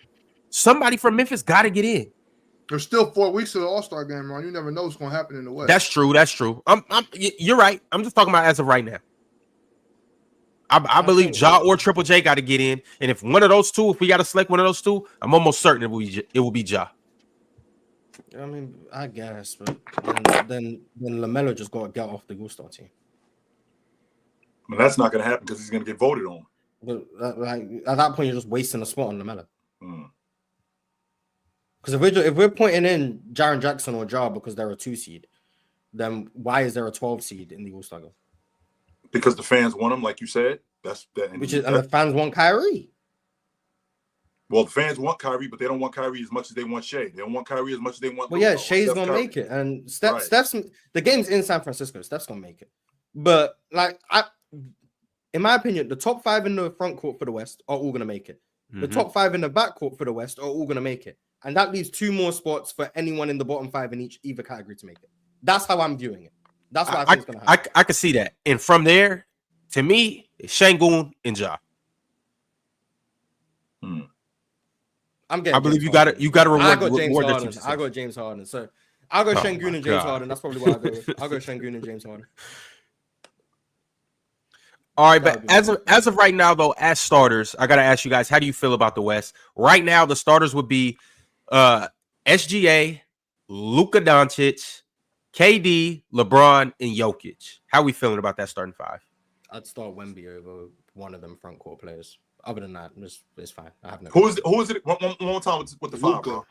Wow. It will be SGA, Luka, LeBron, KD, Jokic. Luka's hurt, so it's weird. But he's been like the top 2 guard in the West. But I believe Luka gonna start. Just do the. Yeah, I think. I don't think Steph. I think. They might let Steph go. It's in the Bay. Yeah, If Steph starts, it will be because it's in San Francisco, not because he deserves it. But like, damn, he 8 for 8 don't deserve it. Yeah, Steph went crazy last night. Okay, he had a good game. Good for Yo, him. Steph, keep watching the panel if you need motivation. Yes, he wants you. I want you to take back those wash statements because he went 8 for 8. But he's washed because he went 8 for 8. Wait, Jordan, are you saying because he went 8? When he goes 0 for 7, I'm right, and when he goes 8 for 8, I'm when wrong. he goes 3 for 13, are we right back where we were before? Possibly. But I will say 8 for 8 from 3 is crazy. I will say that. It's very impressive. Exactly. That's all I'm saying, Mark. 8 for 8 from 3 is crazy. Like, I'm not gonna take like. I can think someone's washed and they're still capable of playing well, and I think Steph is still a good player. He's still washed though.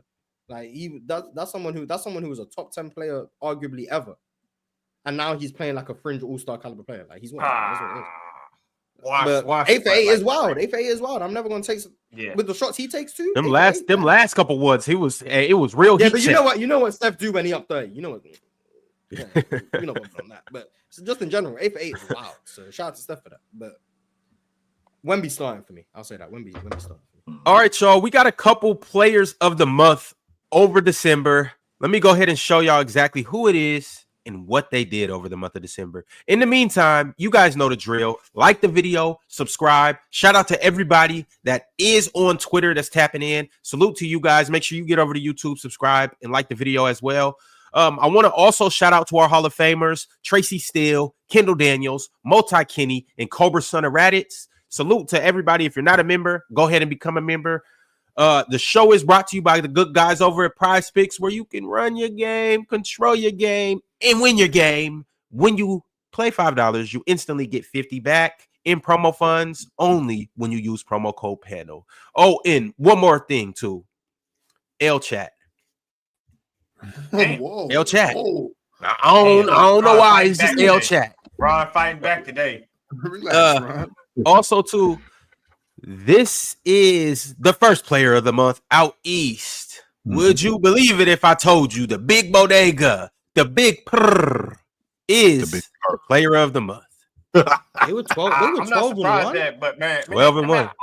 I must get on here and say, Cat, you've been playing like you really mean it this year, man. I must get on here and say, you know, I was very critical of him last season for shooting all them damn threes. But Cat, you got my respect this year. He's always been a long ball shooter, though. Like that ain't news. Who Cat is? Cat always been that. I'm saying he was doing it too much last year.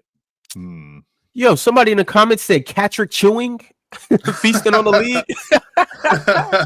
And they were 12 and 1 in December. They're one. No, were they 12 and 1? Yeah, that's what it says. Yeah. 12 and 1. They were Cat went 12 and 1. The Knicks were 12 and 2. The Cat went 12 and 1. When he was on the floor, they only lost one game. Yeah, they're currently on a 9-game winning streak right now, too. Yeah, so I was Big Cat been playing, man. Big Cat been playing, and he don't have to score 27. He don't have to score 27 to be actually playing. Like if you watch his play, he been playing like.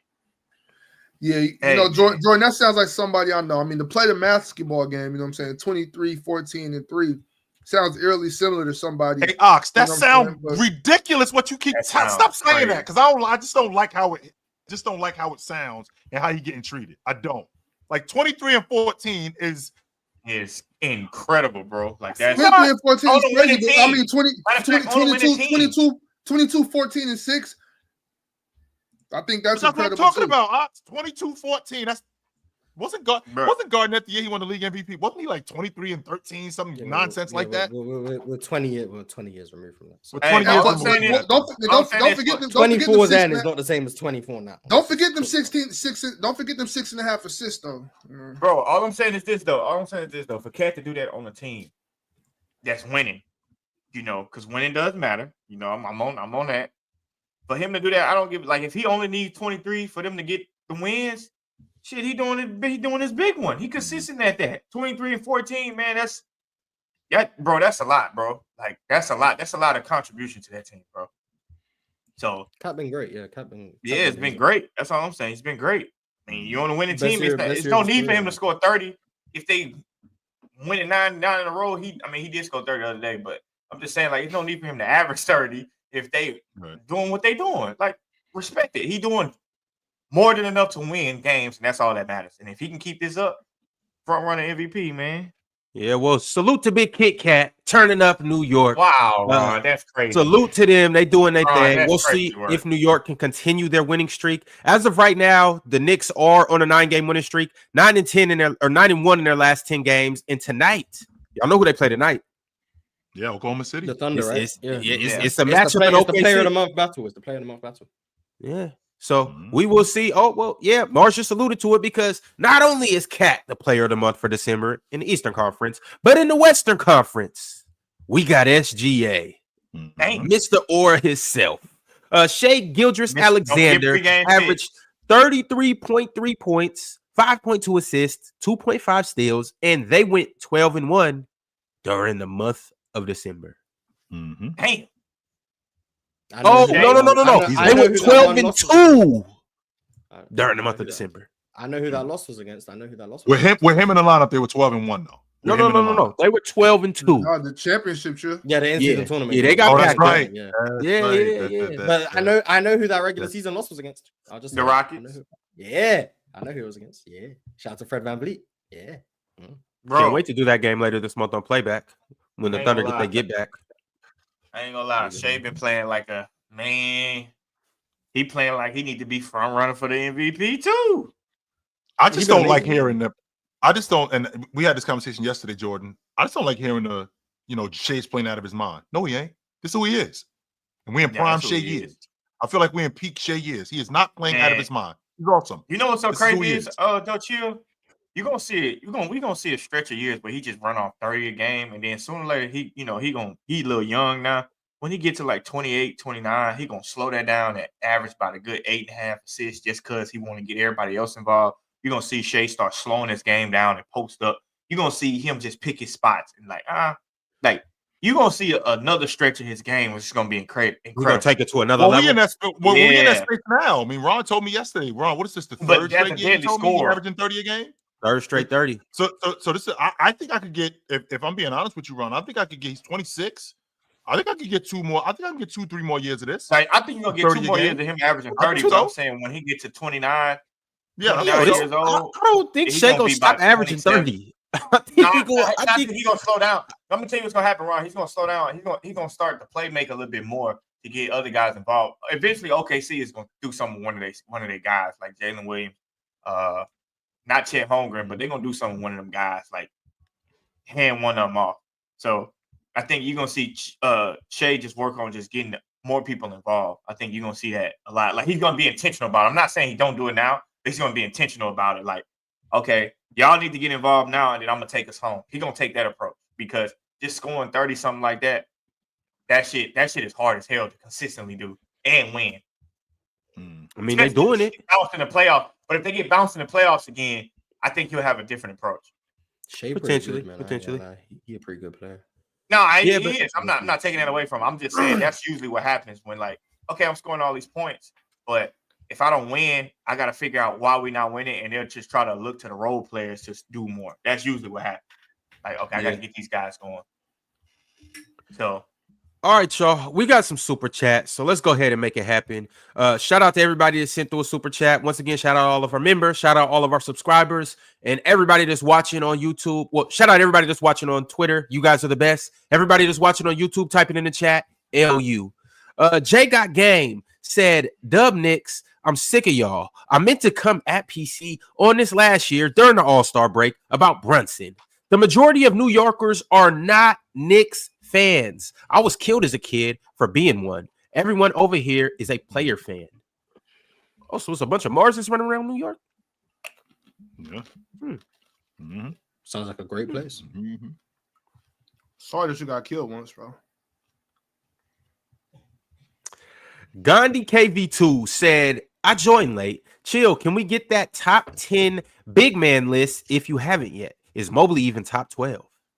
Come on, man. Nope, I don't have it, and I'm not talking to you about Mobley because you're a hater. You're a Mobley hater. So there's really nothing that I can say to you. Being a Mobley hater is so random, right? Isn't it? But it has. Here's the thing, though, Mars. It has nothing to do with Evan Mobley. It's more me than it is Evan Mobley. Oh, okay. That's what it is. Got it. And being a chill hater. If I back a specific player and that player actually turns out to be something good, now people hate that guy even more because I said that I thought he was going to be good. I see. It makes sense. Superman Real said, Chill is right. D-Mitch cooked all our teams. He is clutch, hits timely shots, great playmaker, leader, pace controller. DG is usually there when it's time for a blowout. Now defense matters. ... That last part must be alluding to Swiper because I've never said defense doesn't matter. Well, we all that know was hilarious. That was hilarious because Faber pulled up leading with defense.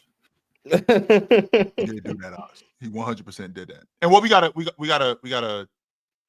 we can't forget that, what Darius Garland, what Donovan Mitchell has done for him, and basically putting that battery in his back. Because when he first got over there, I don't think he did that for Darius Garland. Darius Garland didn't really know what he was doing, and the fact that he's now put that battery in his back, like, yo, man, we're gonna get because you do what you do, and I can take a back seat to you when I have to. So don't shy away from it. Adam West said, everyone vote Jordan Poole for the All-Star game. Meanwhile, Darius Garland ain't on the ballot. Get the man. I swear to God, Ron. Man, word is bond, yo. Yeah, I want to see Jordan Poole in the All-Star game. Of course you do. Jordan. You know what I want to see, Mars? Vote for that. I would never vote I want to see that. Darius Garland there too, though. So I don't want to see Jordan Poole in an All-Star game. Man, he don't deserve to be no All-Star. Come on, man. I don't care about what he deserves. I want to see it. Okay. I don't care about what he deserves. Man, come on, man. With this shit, man. You guys be voting All-Stars based on merit. I be voting on strict entertainment. I don't care. No, man. No, man. So if we doing that, Mars, should Jordan Clarkson be entertained? Right, that should be entertained. He will come out there with the baggy ass sweatpants, long hair. Than Jordan Clarkson, but like Malik Monk, guys. Huh? Like Malik Monk? I'd put Malik Monk in before Jordan Clarkson for sure. Yeah. Okay. Where you at, Will? Said, I remember when fans had 100% of the vote and Luke Walton was leading, so they came up with this method. Luke Walton. That's what sounds like hate. Let Luke Walton be an All-Star. I don't ever remember Luke Walton. Let Luke Walton be an All-Star. If the people want Luke Walton in the All-Star game, let Luke Walton in the All-Star game. You gatekeeping the All-Star game from certain people. That's crazy.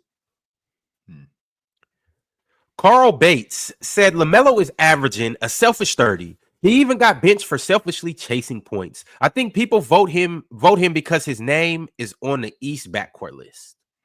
And Ox, I'm gonna be honest with you. The reason why people voting for him because he represents a lot of those people. I think they vote him because he's good. Personally, I think he is good. He's good. He's entertaining. I ain't gonna argue that. He is. He's damn good. So that's why Kareem will vote for him for that. Hey, hold on. So they're gonna be able to intermingle all-stars, right? Just depending on who you draft.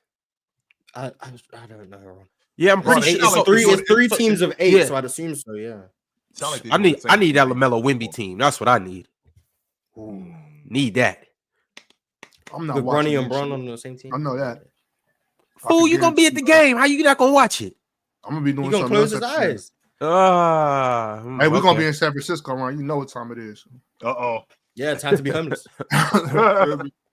Yo, both of y'all. Mars is a scumbag. You know who Mars is. Bro. Us too. How you gonna go to the game and boycott the game? Yeah. Scumbags, chill. Yeah, Mars is, you know who I Mars thought we was is, just no? trying to get with the people. Oh, my bad. Okay. Kareem NYK 2001 said Shaden will never be as good as 40-year-old Bron. Thoughts, Mars? Shaden will never be All-Star caliber. I think Shaden will be All-Star caliber at some I point. think Maybe. he would be too. Hey, that boy Bron put on a show last night. I know that. Shout out to Bron, man. Shout out to Bron. Hey, Mars. That Hey, 3 going ball back coming to- back for him.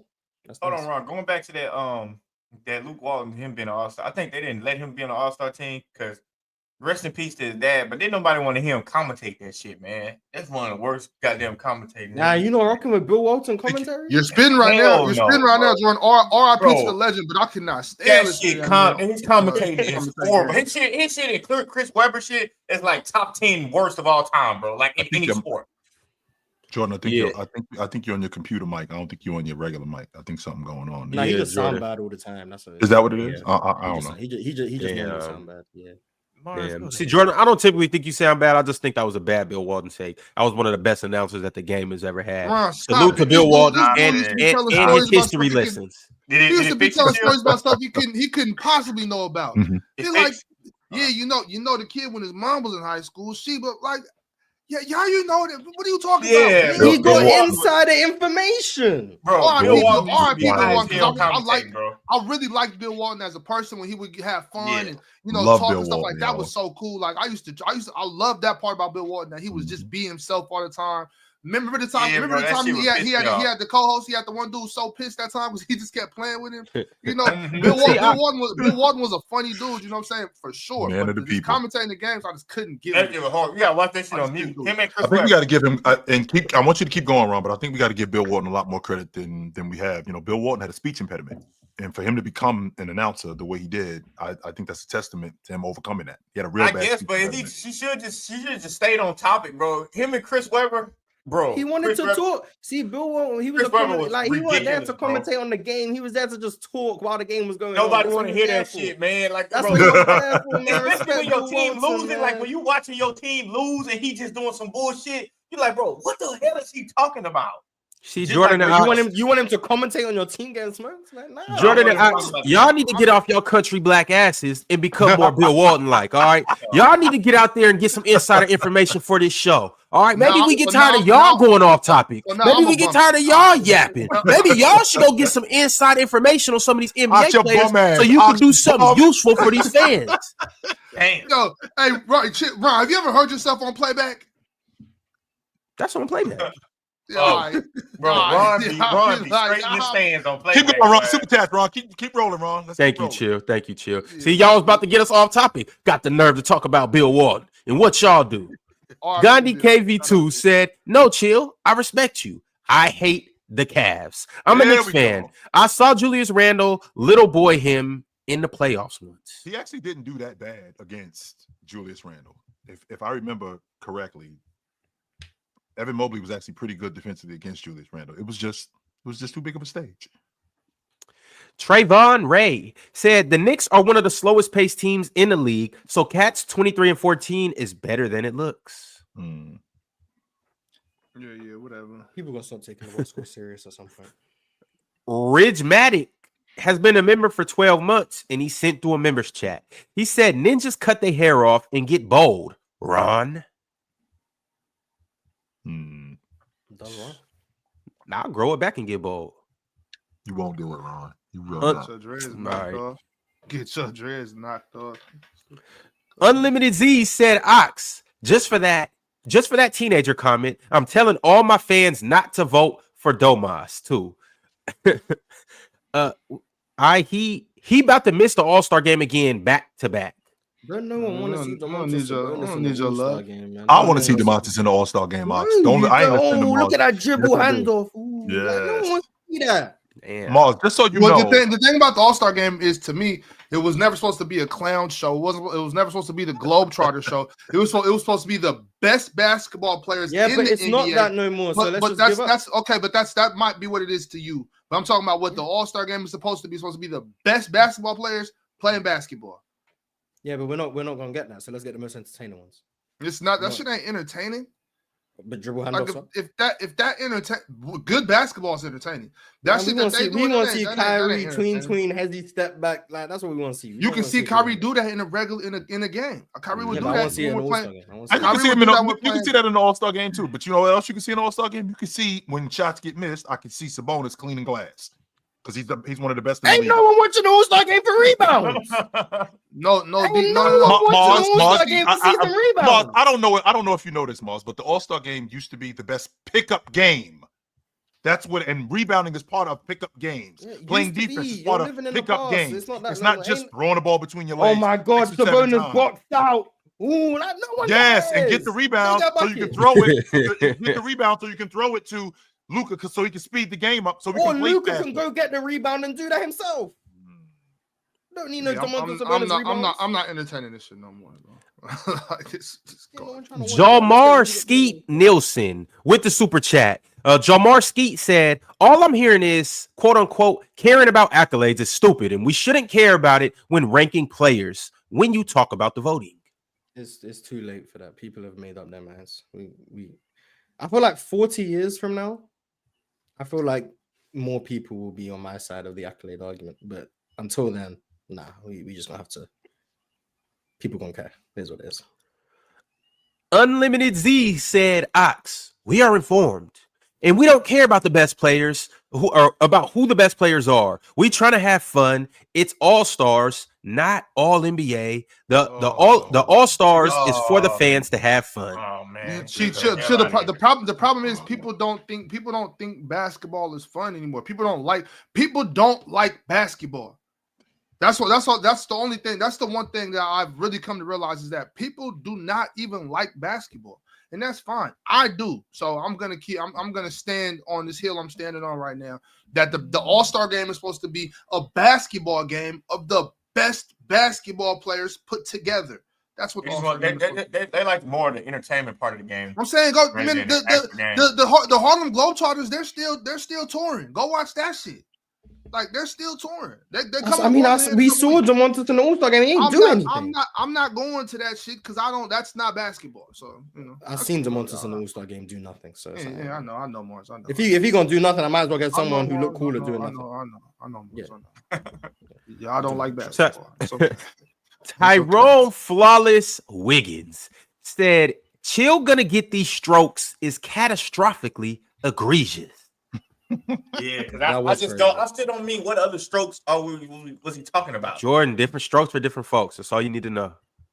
That's it. Okay. We could just leave it there. So. But shout out to everybody that's getting strokes.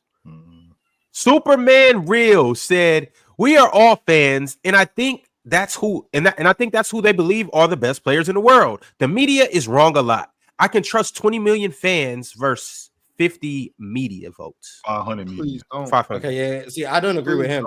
I don't agree with him. But I still believe if the game is meant to be for the fans, you should probably listen to the fans winning the game. Also, too, though, the coaches are the ones that vote in after the starters. The coaches vote in everybody else, right? Or is the coaches starters? I don't know, but I'm pretty sure the coaches vote in 1 through 12 media entirely be the coaches media fans. player. Vote in the bench. Yeah, but hold on. I don't know if the All-Star game is supposed to be for the fans. The starters supposed to be for the fans. That's why they vote the starters. But the game itself is like they should be able to vote 1 through 12. Jordan, how was it not for the fans if they don't get a vote? Just because the fans don't get a vote don't mean they do get a vote. I'm saying let's say they didn't. It would still be for the fans, but you know what I'm saying? Like it's still a product for them. I thought it was like a break for the NBA. You know, they relax, they get to have fun, they get paid. That's why if you make it. Yeah, Jordan, so what do you think All-Star Weekend? Who they want to see? Yeah, what do you think All-Star Weekend was made for, Jordan? That was for the fans. Yeah, that's and it's still for the fans, but it's for the fans to see. For instance, the best shooters. The fans don't need to vote for who they want to see shoot. You know what I'm saying? Like get the best shooters. The fans should be able to vote for who's in the 3-point contest. But they shouldn't. I agree with that. Now that's a little different. I agree with that. And I want to see Steph. I want to see Clay. I want to see Luke Kennard in the 3-point contest. I'm voting for Ben Simmons. Man, respect guys like voting for Luka Kennard Steph. and three-point I'm contest. voting Yeah, for you know all what I'm of saying? them. Y'all be I was with Jason you, Mars. Capono. Now here we Three-point go. contest. Jason Capono was a killer in that three-point So you're contest, telling bro. me you wouldn't want to see Ben Simmons? In No, No, no, Mars, I wouldn't. No, I wouldn't. no. No, I'm You not guys are lying. I liars. don't want to I see don't that, care. Mars. If It's, I don't Ben want to see Simmons- that. it turns into a troll contest at that point. No, I don't want to see that. And Mars. imagine I you don't. won. That's what the whole Okay, weekend my- is, Ron. No, Ron, the my whole weekend thing is a troll. That's my what thing it is, is. let's do a real 3-point contest, and then let's do one where it's Draymond, Ben Simmons, Andre Drummond. Then we could do one of those, and it's like, all right, that'd be funny. No, Ha, I ha, want ha. to see Ben Simmons, Steph Curry, Wemby, Dame, disrespecting the game. bringing Caitlin Clark and Sabrina. Like that's what I want to see. But Caleb Clark and Sabrina are real shooters. Ain't so Ben Simmons No, in this he 3-point isn't. contest he You will know be. what I'm talking about? Ron, This super is- chats, Ron. Here we go. It's a Ron. troll Mark fest. But I'm gonna watch Did- Luke Kennard. Like okay, Darren Fost said Tatum got more votes than LeBron, Steph, and KD. Sheesh. he better than him. Sincerely, Kentrell said January 1st, Barkley over Jokic and Giannis. January 2nd, Barkley better than Giannis in transition.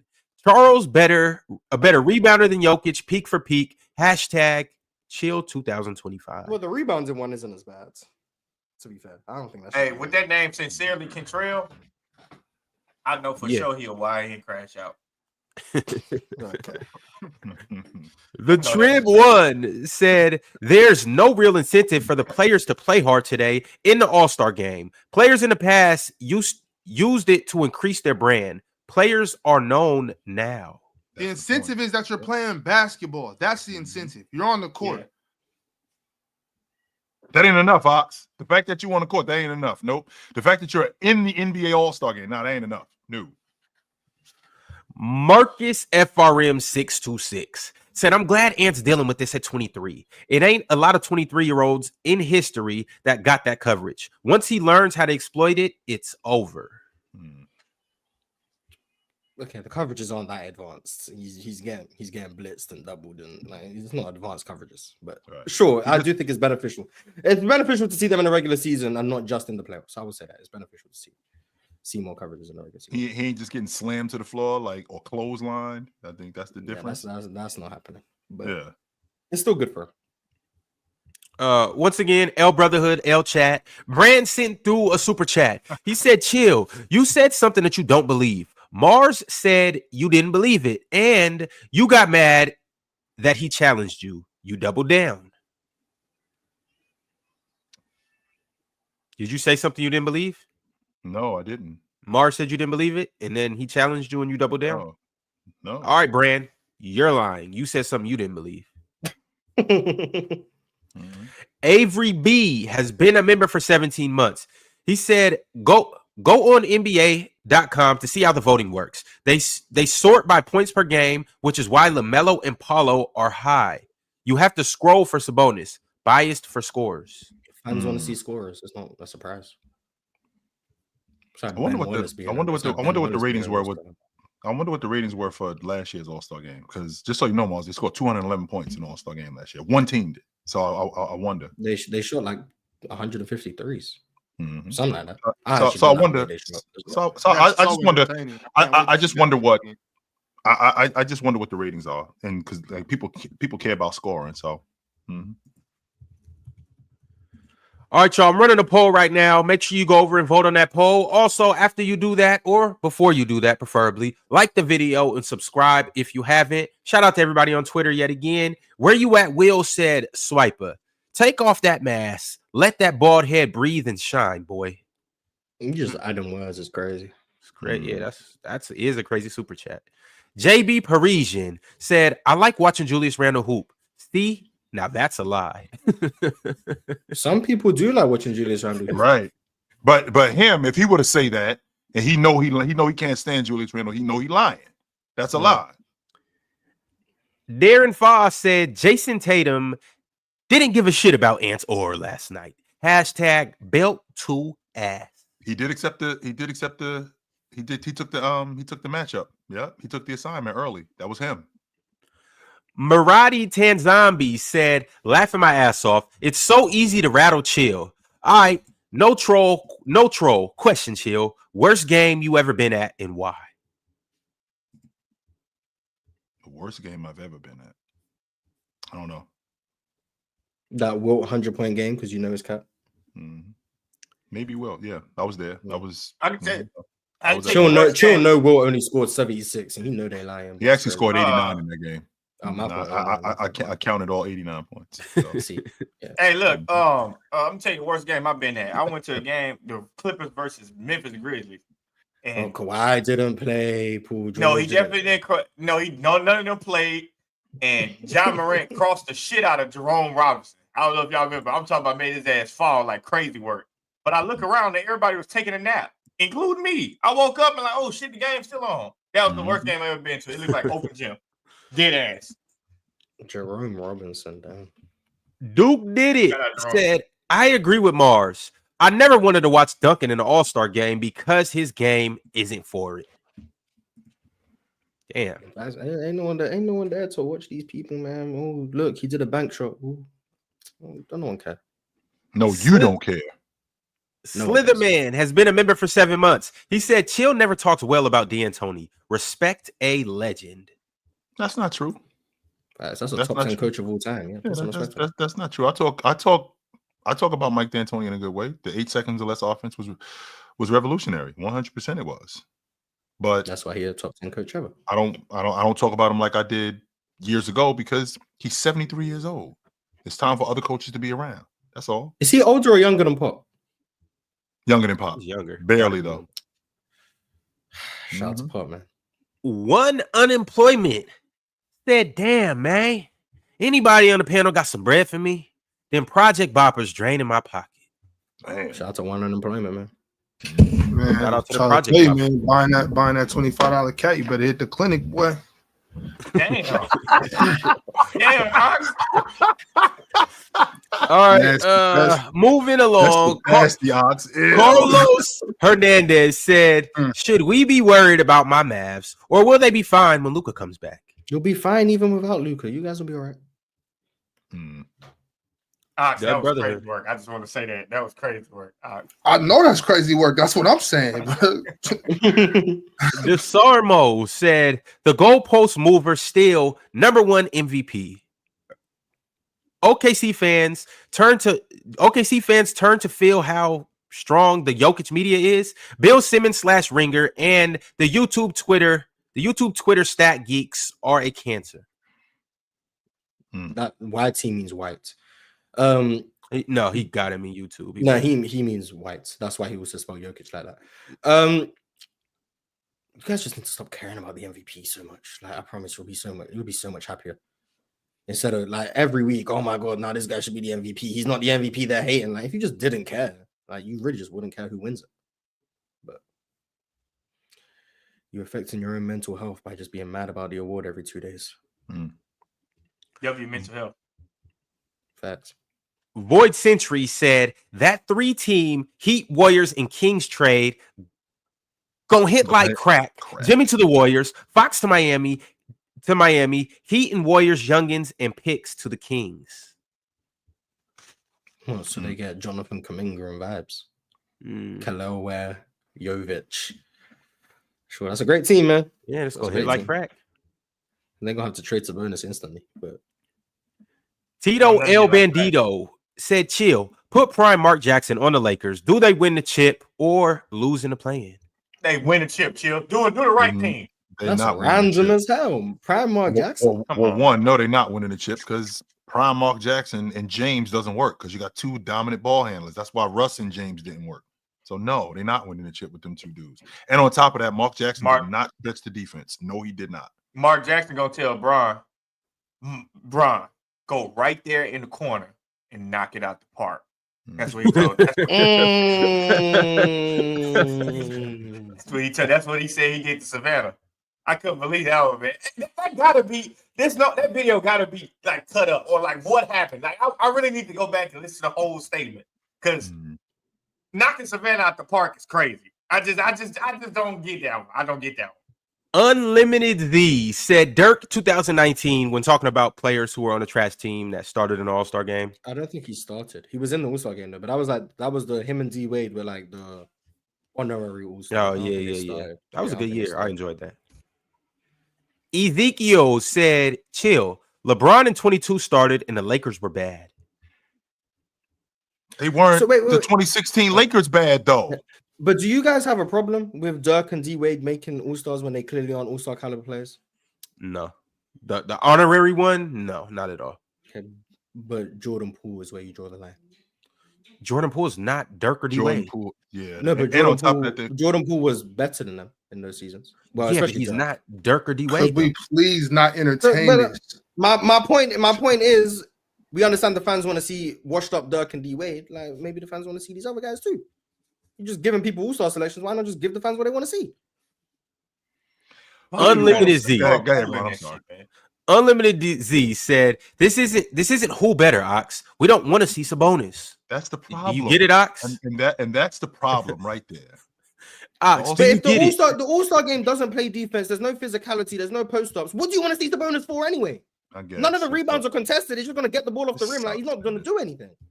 Like there's nothing for Sabonis. Like with the All-Star game as presently constructed, like we can live in this utopia where the All-Star game goes back to a competitive game. Sure, in the reality of the All-Star game, they don't do anything. They don't play defense. The game isn't close to the rim. There's no physicality. So Sabonis going to be out there doing what? Running up and down, getting an uncontested rebound every once in a while.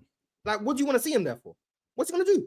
Yeah, let's just take all of that stuff out of the game and let's just shoot the long ball. You're right. But that's already out the All-Star game. It's All already right, not there. and, You just and that's why it sucks, Mars.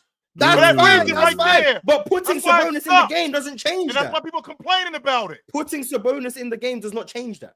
That's my point. Sabonis could be in the All-Star game like he was in 2023, and teams were scoring 180. It doesn't do anything. Sabonis being there does nothing. Right, you're right. So let's just leave it how it is. So why not just put the people who the fans want to see instead of saying, well, Sabonis should be there like he's going to change the outcome of the game. Let you guys keep complaining about it. You're right, Mars. Absolutely. Let's just let guys We're keep still going to complain about it in February anyway. Like that's what's going to happen. I've already given up on the All-Star game, so like it's what it is. Hoops never stop. Said as a voter, fans shouldn't have an All-Star vote. Yes, they should, because that's what the All-Star game is about. It's about the fans. Sure. Alan L said, I know Mars saw Bron cook his goat last night. I wasn't paying full attention to the game. But listen, man, Shaden's still young. We develop him. We locking in. It's cool. You see Shaden try dunk on. You see Shaden try dunk on the whole team. Now imagine he made that dunk. That would have been an All-Star caliber dunk. I would put him on my All-Star ballot for that. Speaking of dunks, y'all seen Alonzo got a dunk? I didn't know. I told you. Chamberlain's knee. Alonzo got a nice little two-hand dunk hung on the rim. We got explosion. We got explosion. That's what I'm saying. Shout out Alonzo, man. Still got a Will little juice in them legs. Shout out to Will Chamberlain for the sacrifice. John Buka said, with SGA balling, where is his rank amongst guards of all time? That bothers me too. The moment anyone's playing well, all of a sudden it's an all-time like thing. Like, I don't know. He good. He really good. I don't know where he ranks all time. Not above 2016 Steph. I can assure you of that. Player's Choice said, salute to all the Twitter viewers. I agree. Shout out. Jalmar Skeet Nielsen said they changed All-Star voting because Zaza was close to start. Zaza should have started then. Kareem NYK 2001 said, chill, don't speak on Knicks. You hate us. You know how the fans are, especially fans of teams. Like if you don't think that that team is the best, you hate them. So, okay, I guess I hate the Knicks. Player's Choice said, stop going, chat. Stop going. 1K David said, Rui, who's JHS? Gabe, Rui, JHS. Jalen Hitchafina. He's gone already. Yeah, he trashed too, by the way. Oh, speaking of trash, your boy Max Christie had a career high game last night. Yeah, I saw that. I'm glad I wasn't on playback because I didn't want to see Max Christie FC get on my ass. But yeah, 1K David said Rui, Jalen Hood, Shafina, Gabe Vincent for Jimmy. That'll get it done. Jalen Hood, Shafina, man, they showed miss with that pick. Dookie Blaylocks said, what is DFS doing in the game? Why is he in? Here it goes. Dude, who is that? That didn't take long. Who is that? Who mugshot is that? That's him. That's Dookie. Ain't no way that's him. Yeah, shout out Dookie. Ain't no way. Philo Red said Giannis offensive failing highlighted last night. Charles Barkley would never. But you know what Charles Barkley would do? He'd get 3 dunks in a game. I bet That's you what that. I'm saying. That's what I'm saying. I'm on your side. I'm on your side. Bro, Yes, I'm done with Giannis. slow down. You gotta slow down when you hear Mars say I'm on your side, because he really be trolling. Like Said you gotta like when Mars is patting you on the back. That's really a brush. Yeah, bro. I'm telling you, Mars really be trolling when he say I'm on your side. I agree with you. It's 2025. I don't troll no more. I left that in the past. Oh, okay. I'm a new person. All right, Me and Mars. me. Exactly. Mart said, "Who's the guys you said Murray's better than Swiper?" Devin Booker, Kyrie. I think he said like Donovan Mitchell, like he on that level. That's just the name of He said he was a top 20 player in the league. Swiper was just wrong. He was just lying. But now Jokic has no help. Crazy. Unlimited Z said, "No, chill. Y'all had a discussion on it. You chose Wemby." I did choose Wemby, and I was wrong. And you was right. You was right. You was right. See, chill. What I just tell you? No, he was right. Wemby is better than that. He was right. Mo said Harden is an all-star. Dub Pistons. Dub Pistons and Dub Harden. Yeah, I'd have Harden in the All-Star game. One unemployment said, "I might swerve in that corner." Oh, all right. I'm telling you, LiAngelo put out a banger, boy. Shout out to Jello. But what corner are you trying to swerve on? I'd have Jello in the All-Star game too. Never mind. Don't even matter. Cam Runko said Mars is stupid. He gonna be missing in beaches. Why are you stupid? And what beaches are you gonna be missing? I think he's talking about when I said Jalen Green gonna be missing shots tonight. I think when we was doing the excellent prize pick segment. Use code panel for $50 and put $5 into the app. Kareem MYK 2001 said, "If that's true, why is usage rate higher today?" Well, I think you got some teams, and like you look at the Bucks, where Giannis is still going to close most possessions in terms of like the ball is going to end up in his hands, but it's how does it get there? It's also a lot of transition stuff, and I think a lot of like the best offenses in the league at this point are a lot more egalitarian in terms of like the high end offenses, whether that be Cleveland, Denver, Boston. The best offenses in current confines probably aren't as heliocentric in terms of the historic like Russell Westbrook, James Harden level heliocentrism. So I think that's probably a part of it too. But the lesser offenses have that one guy who does more, but that's also because they have inferior role players. So I think that goes back to my point about roster construction. 1K David said, "Y'all care a little too much about an exhibition match." Imagine that. I agree. That's why I agree.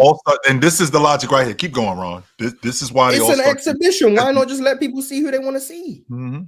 This is why the All-Star game has become what it's become because of that. Right. It's always been an exhibition.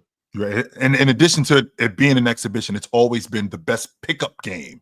If it's a game that's meaningless, that's not the issue. Okay, sure, but it's also supposed to be the best pickup game in the world. Even if it's an exhibition, it's supposed to be the best players in the world competing. That's what it's supposed to be. But you guys don't care about it. So it hasn't been in years. Chill. They don't care about that at all no more. Like they don't care. It's totally passive aggressive, passionless stuff now. It's not very much passion in doing your job anymore. It's like whatever. That's the lifestyle it takes on. Yeah, all right, y'all. We're going to go ahead and get up out of here. Appreciate everybody that has tuned in. We will catch you on Monday. Also, tomorrow we have Chill with Chill. And you guys have a good weekend. Before I get out of here, Player's Choice said, and I repeat, L chat. Merry Christmas. Later. Yo. Later, fellas. Be easy. No doubt.